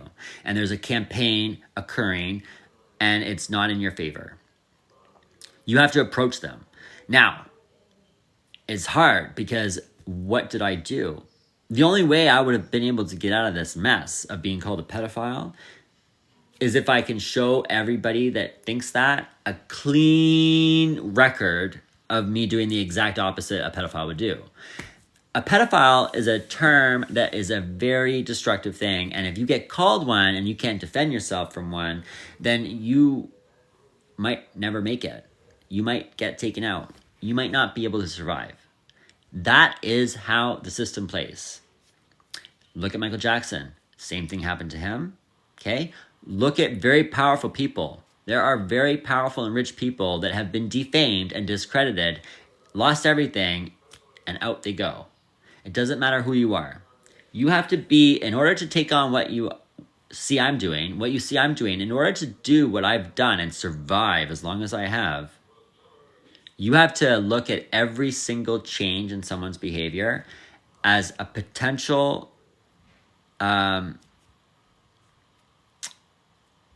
not even a potential, you have to treat it as it's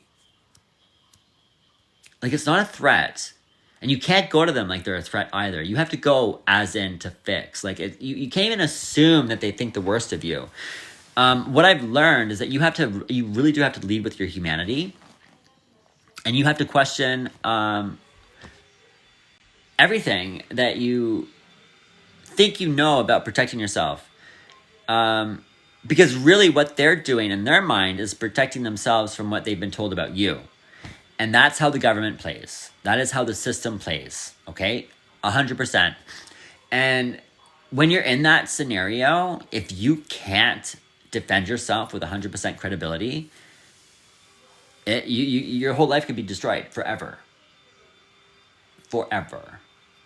I have watched, in my lifetime, in the 8 years I've been doing this, I have seen doctors, lawyers, journalists, and people who had much higher credentials than I lose everything because of this defamation and discrediting that occurs on a regular basis to people who speak out. That is the biggest threat against anyone, is their ability to change the narrative on who you are. And honestly, they will go that low and lie about who you are and call you a pedophile, even though you are not one.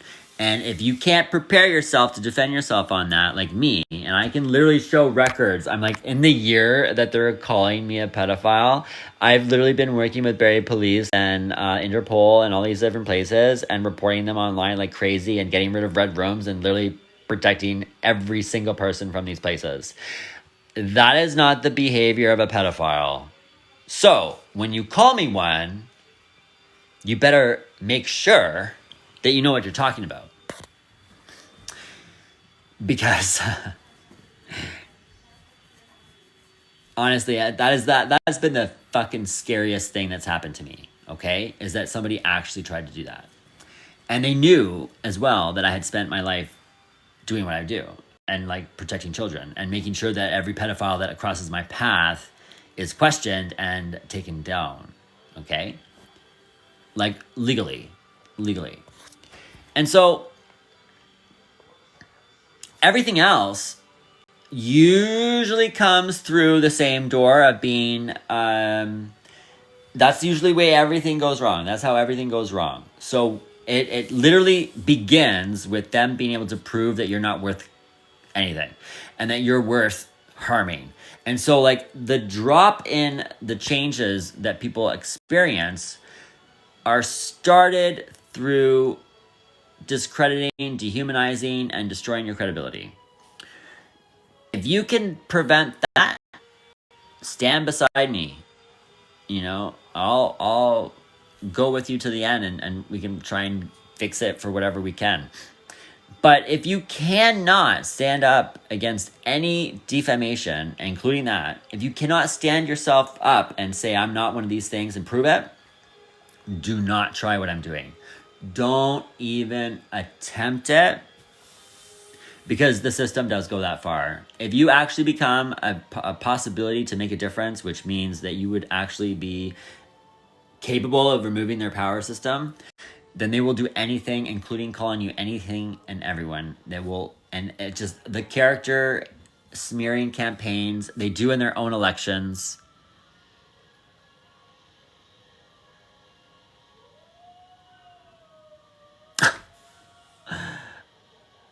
I don't know you. Crippled. What did I do? That sounds very unacceptable for this conversation. I'm just kidding. Is this a robot? Dang. What did I do? Are you indigoted? What did I do last night? Left you crippled. I love you too. I don't know. What did I do? I mean, but oh god, what am I doing? What am I doing? Where was I last night? I don't even remember. Oh, I remember now. I need a cigarette. I love you. That's hilarious. I'm just like trying to think. You're the best. Thank you. Oh my god. Oh, thank you for saying that. I hope you have a good day too. Thank you for coming in. I'm so funny. I can't even keep up with myself, girl. It's hilarious. Oh. It's true though. I don't expect anyone to keep up with me if I can't keep up with myself. I'm like, what was I doing last night? Oh yeah. Just this, like, it's just constant. It's constantly. I'm always doing everything I can. And it's just like, anyways, that is my live for today. It was an extra long one. My birthday is coming up, as we know. It's very close.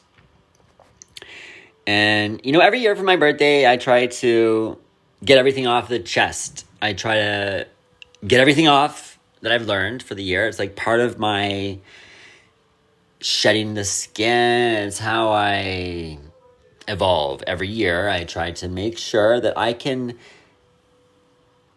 not get it off my chest, but pass it. I can pass the skin of what I was in a way that's educational. And I really do. I do try my best to shed the skin to make room for new skin. And I look at all the things I've learned every year before my birthday, and I get it out there.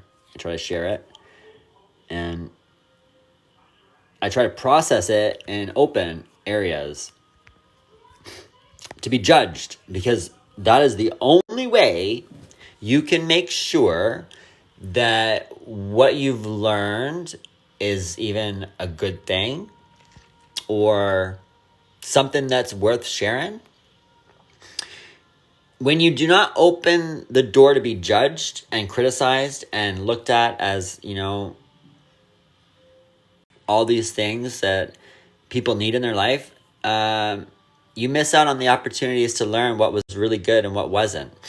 And so every year for my birthday, this is what I do, and I'm trying to remind myself of that, because I'm used to being around more people that care about what I have to say. Because right now I have only got my live, really, in my life. This is it. You guys are the only people that care about what I have to say, and my family doesn't. I came back to a place where most of my family is, and they don't care about what I have to say. And I just think that's part of their generation. And honestly, I don't respect their generation anyway. So that's where it is. And they don't deserve anyone's respect, to be frank. They shouldn't even respect themselves. And that's the way I see it. And that's the way everybody else sees it too. And that's the way their own people that pass the knowledge to them would see it as well. Like, you have failed everyone. And so, to not be heard by them isn't a problem. It's a fact of a matter of me in a position where if they don't hear what I have to say, then we'll never get the land as the next generation, and they'll just keep destroying it. And the next generation after us are just going to continue falling into a despair. And it's like, I'm the only one in our generation is the middle, between, to what's happening and what's happening. So I just take it upon myself to make them hear it. And I'm like, whatever. I file it in court records. I do what I can. I learn from the tricks that they play, and I share it with everybody else so that they can learn how to protect themselves if they do the same thing. That's what I'm doing. I want it to be challenged. I want people to challenge me. I want people who, if they have a question, they can ask it. I want this knowledge that I've had surviving the retaliation of a generation that all they know how to do is destroy everything in front of them, including the next generation, that everything that I've done and everything that I've survived and everything that I've learned from this very, whatever it is, whatever you want to call it, walking into the fire, walking into destruction, that's what I've done. And, I honestly don't know what I have learned until people ask me certain questions.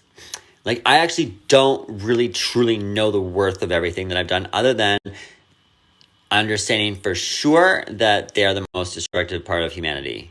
In the 12,000 years that we've had humans exist, they are the most destructive humans. That I know for sure, and I've cross-checked it every way I can. But what contribution do I have other than some blanket statement that doesn't make a difference, right? Honestly, people ask me how I survived it. People ask me how I could keep going. How did I keep going? How are you not dead? Literally, that's what they ask the most. The number one question I get asked by people who are actually concerned about what I have to offer is, how do I get them off me? How do I get away from them when they start coming for me? How do I stop this and stop that? How did you survive so long? How are you still here? How did you make it? And it's honestly a lot of miracles in my eyes that I learned in the moment, something I've never learned before, something I've never been trained on. And I just, in the moment, the first time I was really surrounded by people, I was I can't run. If I run, they're gonna fucking, there's no running. And if they have been told something about you that's not true, some of them are extremely interested in making sure that you don't continue. So they could be,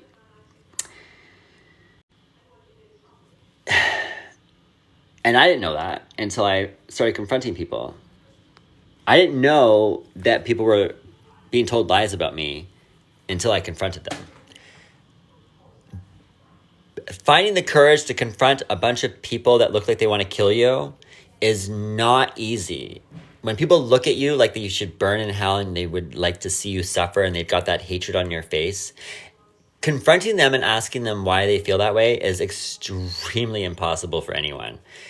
And it's like, that is the one thing, because they got to see who I was based on who I am and the way I present myself, and not by how I was told to be by someone who didn't want me to survive.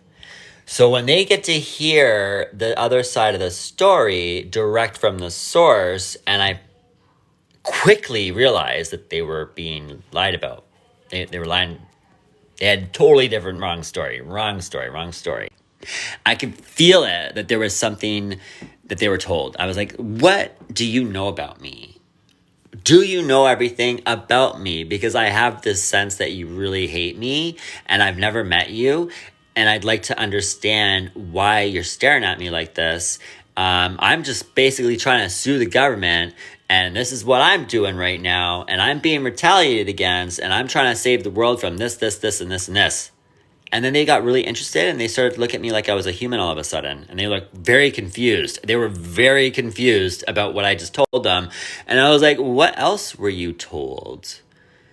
I was like, if you're that interested all of a sudden from me telling you that I'm suing the government, what else were you told that you need to know about right now? And I immediately jumped to, oh, well, I know if I was I'll be honest, I look at pedophiles like they should die. I'm not going to say that too loudly, but they destroyed my intimacy. At the very least, someone cut their balls off. Okay, take their intimacy away forever. They took mine away. Let someone take away theirs. Eye for an eye. But I recognize that hatred because I have that hatred for pedophiles. Okay, the way they destroyed my life. I was instantly, just so you know as well, on top of suing these government, I also have a ledger of trying to take down the pedophile ring here in Sault Ste. Marie.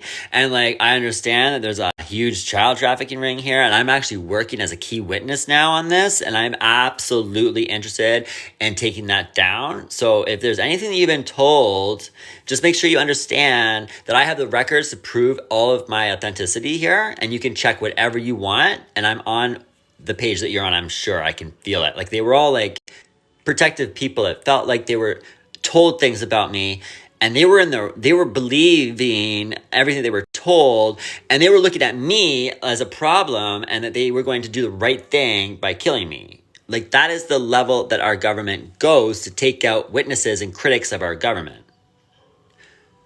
So that is something I didn't know how to do at all. I didn't know I would need to do that. I didn't know that suing the government would require that kind of quick thinking. This was at Christmas, okay? They literally had a torture ban. They were gonna fucking torture me, okay? Now, when they found out everything about me, and the guy sat down at the picnic table as I was eating, I was yelling at him you need to know who I am. I have all the evidence here. I'm doing the right thing. I give you my phone. I have all the paperwork. I can prove it to you. All I've done here is try to protect the children, stop pedophiles, and sue the government. So if you are looking to hurt me and you don't like the government and you want to hurt, if you want to protect the children, I'm the last person you should be hurting. Okay. And he literally was shocked at how wrong, he was immediately in complete awe that everything had transpired to the point it had, because he wasn't the only one in that parking lot that day looking at me like I should die. Okay, there was a lot of people there in Sault Ste. Marie at Market Mall looking at me, not letting me go, literally keeping their eye on me. Like if no place for me to run, no place for me to escape, there was going to be someone who saw it, and I was not going to get away from that moment if I didn't confront it. And I made a decision to confront every one of those people in a fair way and make sure that I gave who I was and they knew who I was, because I knew I didn't deserve whatever they were looking at. I knew in my heart that they were looking at me like I was something that I wasn't. So I needed to clear the record.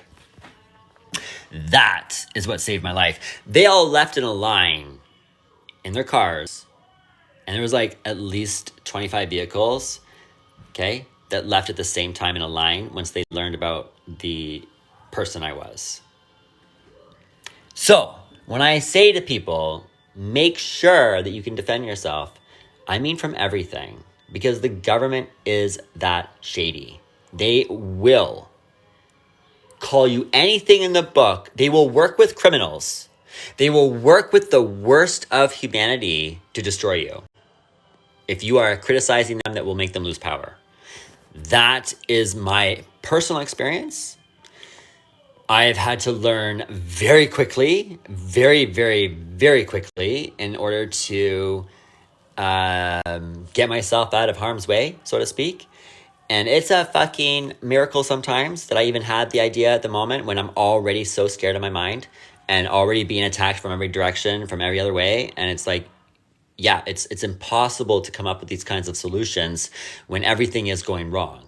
And I think those moments are miracles. And I can't expect everyone to have that miracle. And I know a lot of our whistleblowers, a lot of our witnesses in my generation end up in ditches and in metal cans disintegrated. Like that's what's happening to us. Like millennials are going missing more than anyone. A lot. And when I say we go missing, they're like, I have absolutely heard the stories, listening to mothers talk about their child who was found with remnants in a bin that they melted him in. They are making them disappear. We are literally disappearing, and they are finding remnants of us across this country. So, when I say to you, you have to defend yourself from things that you won't even know until it's in front of you. And that's why I don't ask people for help. That's why when I look at my friends and I say, you know what, listen, I would love for you to get involved. A lot of people want to help me. Okay, a lot of people have asked me, what can I do? What can I do? And I'm like, I don't want your name on this unless you know what's going to happen. I don't want you to put your name on anything I'm working on unless you know what could happen. Okay, and they might target you easier than they target me, and they've given up on a lot of things with me, okay? They know that they're not going to get away with anything with me. And they know that I use it against them, and the government has really learned the hard way not to stir the pot with me and not to continue doing what they were doing in Sault Ste. Marie. They have pulled back a lot because they know that working with criminals isn't a good look, and the only person that I have a problem with is the government. So the only person that would be hiring these criminals to fuck with me is the government. So it's a very short list to them, like meaning they would be considered, if they continue doing this, they would have a permanent record of working with criminals. And that's not a good look. So they're not messing with me anymore. They're enticing people. They're like, bribing some people. It's fine, but they're not doing what they were doing in Sault Ste. Marie those couple times, okay? And there is some protection that I have because of it. That is not extended to anyone. That is like something that you have to fight for in a way that you might end up losing all of your faith in humanity. If you lose all your faith in humanity like I have, and you can't still stay true to your virtue, because that's another miracle.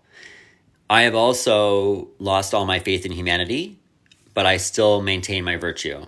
I still maintain my integrity, and I look at it from a very responsible way, and I say to myself, well, you cannot judge a monkey on how to be a human. And if you don't practice your virtue, and if you want to end up as perverted like this, then I'm not going to judge you to be human. I'm going to judge you as the monkey you are. And I remain with integrity by looking at them for who they choose to be and not accepting that they're anything more. And you give me what you want to be looked at. So if you want to have zero virtue in this world, I'm not going to expect you to be a human, and I'm not going to be resentful, and I'm not going to be angry, and I'm going to accept you for who you are.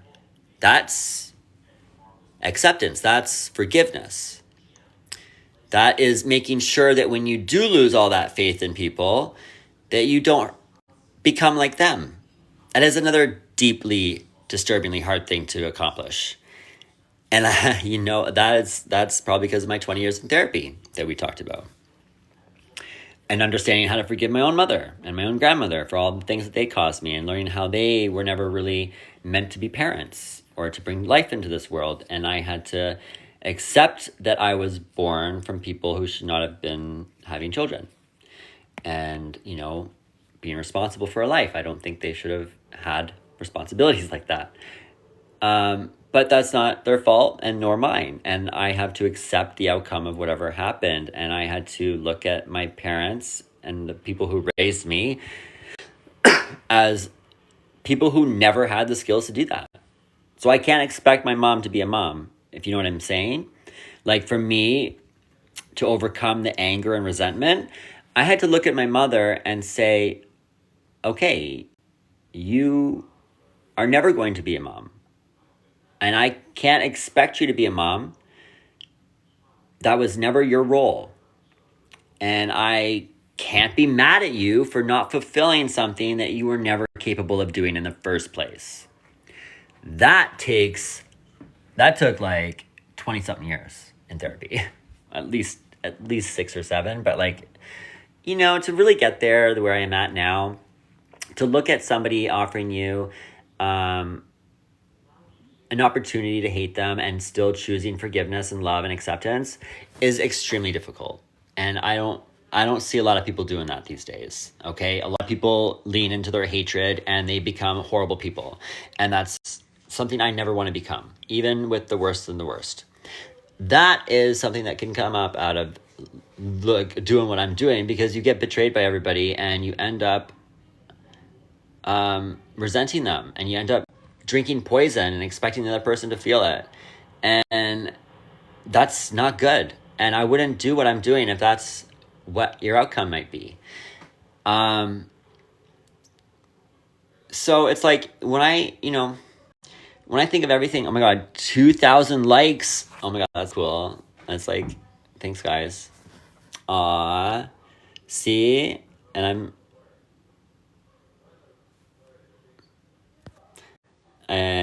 that's fun. Well, that's amazing. Thank you. I just noticed that, actually. I've been talking for this whole time, and I just noticed everybody's been giving me 2,100 likes. Hey, thank you. Appreciation. Let's see. That's so sweet. Hey, see, I'm worth something. I'm worth it. And that's the thing. I don't know where to put this knowledge. I'm just praying it lands on someone that might need it. And I know that, I'm not going to waste my time trying to teach anyone that doesn't need it. And, the people who don't listen to me definitely don't need it, nor would they know what to do with it anyway. So, I don't mind being treated the way I am and having to go on these TikTok lives to share information so that I don't end up, carrying this knowledge into nothingness. And it's my birthday, and I just this is my tradition. I'm used to being a bright, exciting, beautiful, charming, and just amazing person. And unfortunately, with this scenario I'm in right now, it does not feel like I could ever become that light in this environment. I'm around people who definitely have an opinion of me that is not quite earned. And, it's how I can't prance around that. It's a waste of my time if they want to have an opinion that isn't earned, meaning they don't have proof, or nor do they have the credentials to make that opinion. And it's just like I'm around a lot of misguided perception, we'll say. It is misguided perception, we'll say. And it's that. It's not cruel to say, I don't think it's cruelty. I wouldn't be here, but it is misguided perception. And it's, it is your responsibility to guide your own perception in the right way, but people don't take the initiative in that generation, and I can't expect them to start now. But like, I still have to get my story out there every year and make sure that, everything I've learned. And like, I don't think I've ever gotten 2,100 likes yet. So that makes me feel good and that I'm doing the right thing. So thank you for validating that. At least I'm landing some of it in the right hands, I hope. And that people can take it. I've been asked a few questions already, and, I love questions. I ask anyone, if you have any questions, I'm open book to everything. I don't get insulted. You can tell me off. You can, if it's valid, I love being put in my place. If it's valid, if it comes from like actual, like if you know what you're doing, I love it. Not a lot of people can do it. A lot of people think they're putting me in my place because I'm like, acting submissive to them, because it's just easier to give them what they want than to challenge them on something that they can't really prove. And there's a lot of people in the world that will say, put me in a submissive mind. And it's because it's just, it's like you can't argue with some people, and you can't expect them to change. And you have to accept them for who they are.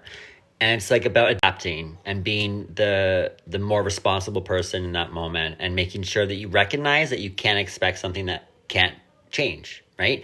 And when some people don't know how to change, you can't expect them to. And it's like accepting them for who they are. And it's like, okay, yeah, you want me to be submissive? You want me to accept that? Okay, I will, absolutely. And you just have to tell them, so that's the way it is. And there's nothing you can do about it. And you don't have to go and believe it. They can think those things about you, but if that's how they need to be, then that's who they are. If they wanted to change, they would. If they wanted to see who you really were, they would see you for who you are. And it's just, that's what that's like. I mean, I've been around this my whole life. My mom and my grandmother have treated me like I am the problem of their own failures my entire life. And, I've never really felt proud of myself around them, because I have no, I have no record of actually making them proud. All they've ever done is diminish me and like try to make me the problem and try to blame me for all of the struggles I've had. And it's just like, no, you just didn't give me any knowledge. You hoarded all of the information you knew, and you didn't adapt it to my needs, nor did you find anyone else to provide it. And you just left me abandoned, completely alone with predators. So of course I'm going to be mad at you. And I was that mad child for a long time, until I realized that no matter how mad I am, it doesn't change how they think of me. And no matter how much I prove that they're the ones that were the adult and I was a vulnerable child, and no matter what you tell yourself, you can't blame a child at all. You will never get away with that with me. And I just, it got to a point where I was like, okay, so you just want to continue believing that it's okay to leave a vulnerable child with some predators, and that's okay for you. And it's all my fault that I'm mad, and I'm all my fault I ended up in those hands. And it's all my fault that I've been abused to a point of no return. Sure.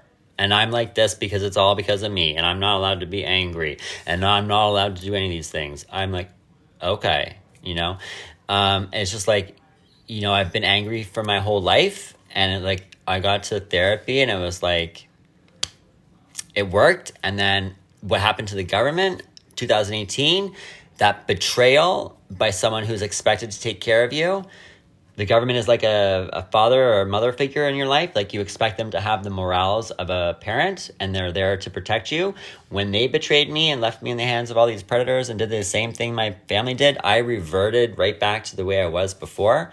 And that is, it can happen overnight. And you might not even recognize it. You can do all this work on your life for years. You can do like 10 years of self-discovery.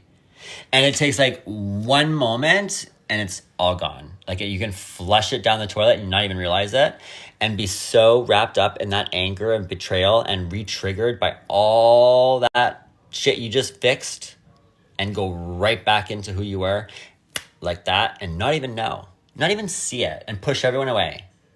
So I learned that this year as well, that you're not entitled to your healing. Okay. And that's another thing that I've learned, that all the work I did to heal and prepare for, everything that I did to get better from the harm that caused in my life, you're not entitled to that healing, and that you can be triggered and basically catapulted back into the person you were before you even started to heal in so quick of a flash that you don't even recognize it happening. And other than that, I'm gonna have a smoke, and I'm so excited that I have reached a new threshold. I've noticed that the more I've been talking, it's like just, sometimes there's no one in the room, and like I sit and chat, and I just think I'm gonna record it and I'll post it later and I share it later so everybody can still view it on their own time. Like they don't have to stay. And they tell me that they come back and they say, "Oh, I was there on your live," and I'm like, "Yeah, I remember." And then and then they tell me that they watched the whole video later after I posted it, and they're really getting a lot. Like everybody's really appreciating this. So I appreciate you telling me, because I wouldn't know what to provide, and anyone can ask me anything. Like I am seriously 100% open. I don't have the privacy that privilege allows. Like I don't have the luxury of having a life like that, of living privately. I've had to ask for help my whole life, and I've been a vulnerable person, and I think that comes with you get help when you are open. And I think that the only way to help people is to just offer anything that you might know and offer the opportunity for them to feel welcome to ask. And so I never say no. I might not be able to fix the problem, but I'm unlike everybody else that are around me. And so when I look at the person who I want to be, I judge myself based on who I would never want to be. And that is the people that raised me. That is the people who failed me my entire life. And my whole life in therapy was, how do I become someone that I would never want to be? How do I get as far away from that tree as possible?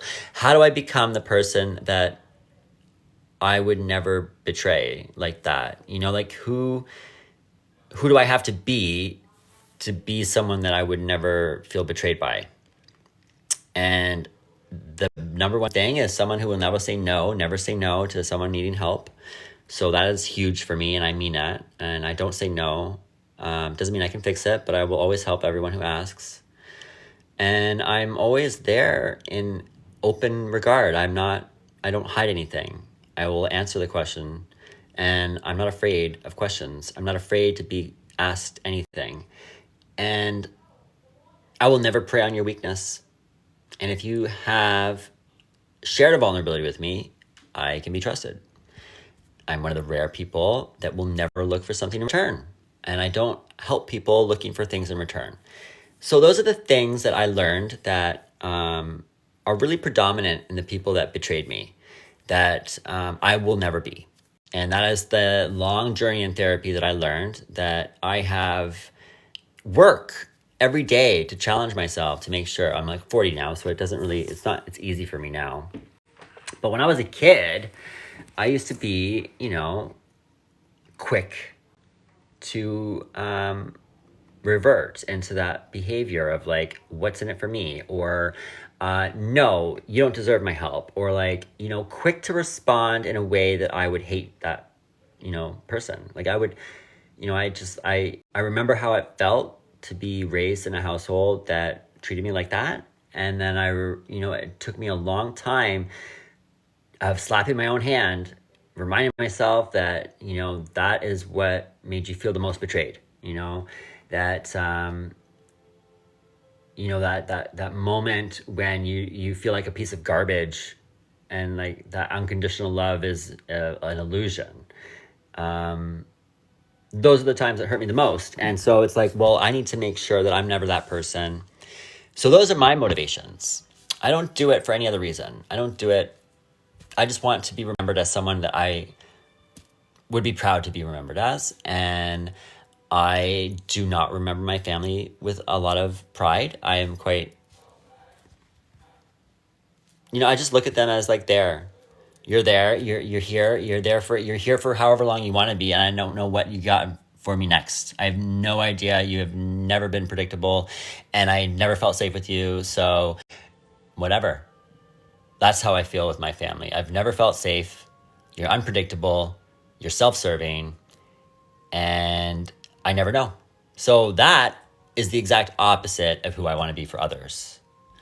I want to be predictable, reliable, always there, never judgmental, always caring and loving, and non-conditional, meaning I don't require anything in return. I don't need you to do the job. I don't need you to give me anything back. I don't need anything. But it doesn't mean I can fix it. Like I can't like promise a miracle. But I usually do change things for the better for people. And that's what I have to give. Like I don't have children. I don't have a family really to do this for. They don't care about anything I have to say anyway. So it's like, this is what I've got, right? And it is what it is.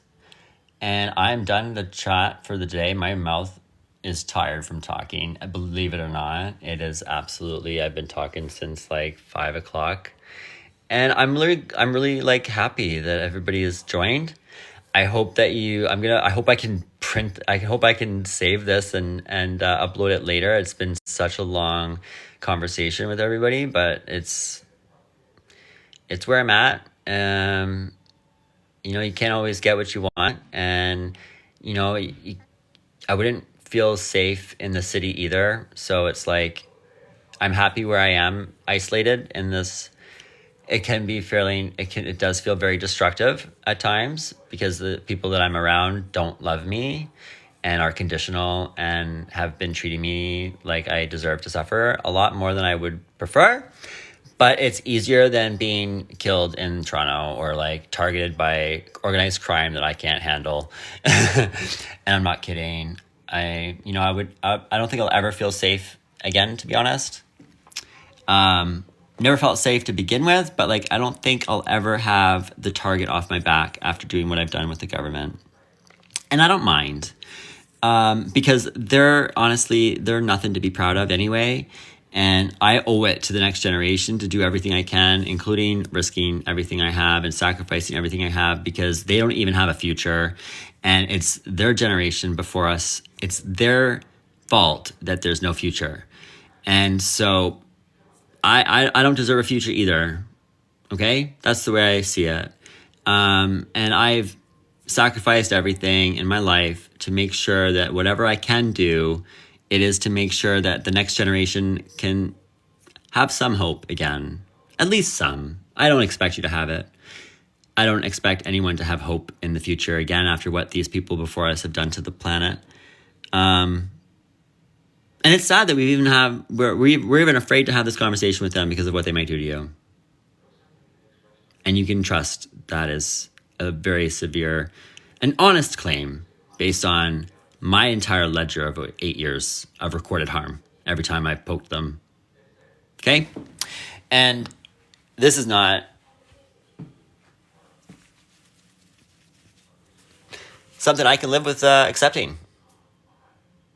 And I've got nothing to lose. I got no family. I got no job left. I got no future. What have I got to lose? My integrity, I'm not losing that. So you've got my my commitment, and I wish more people were like this.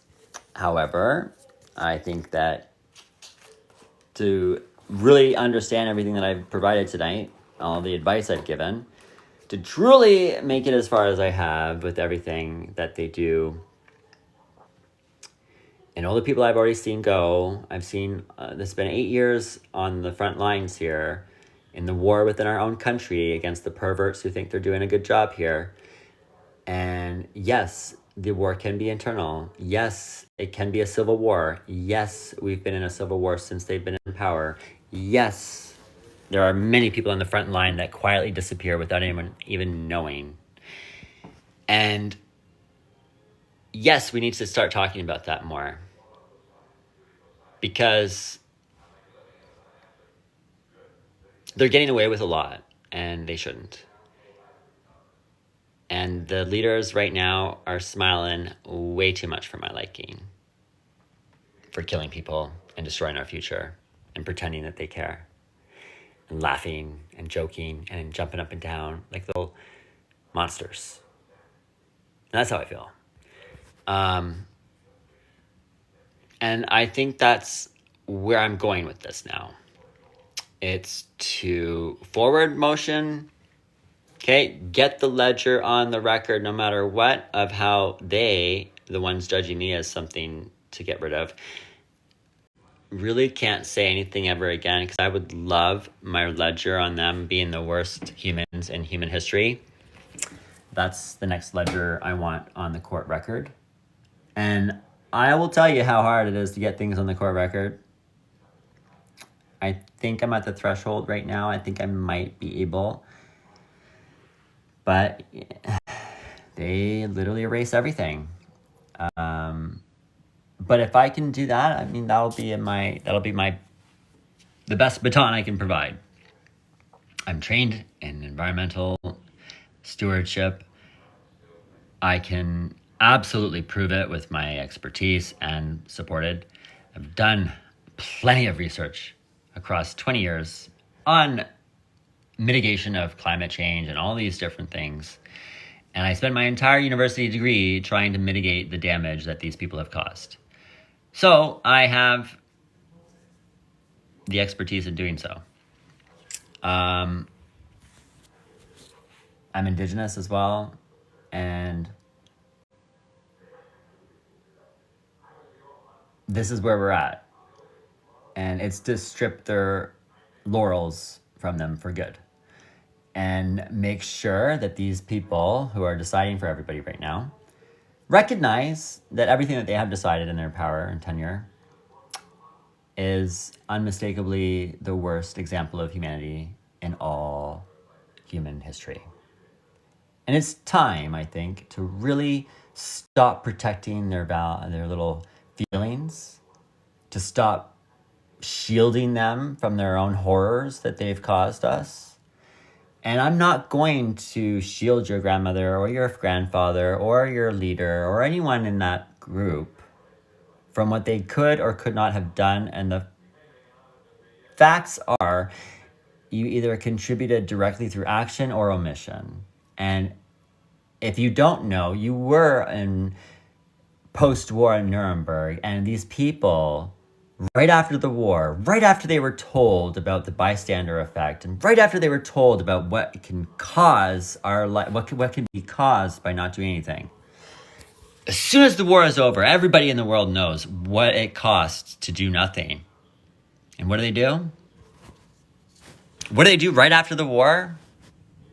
Right after it, right next day, nothing. And then they pat themselves on the back. So, farewell, good night, a bientôt, arrivederci, I'll see you tomorrow.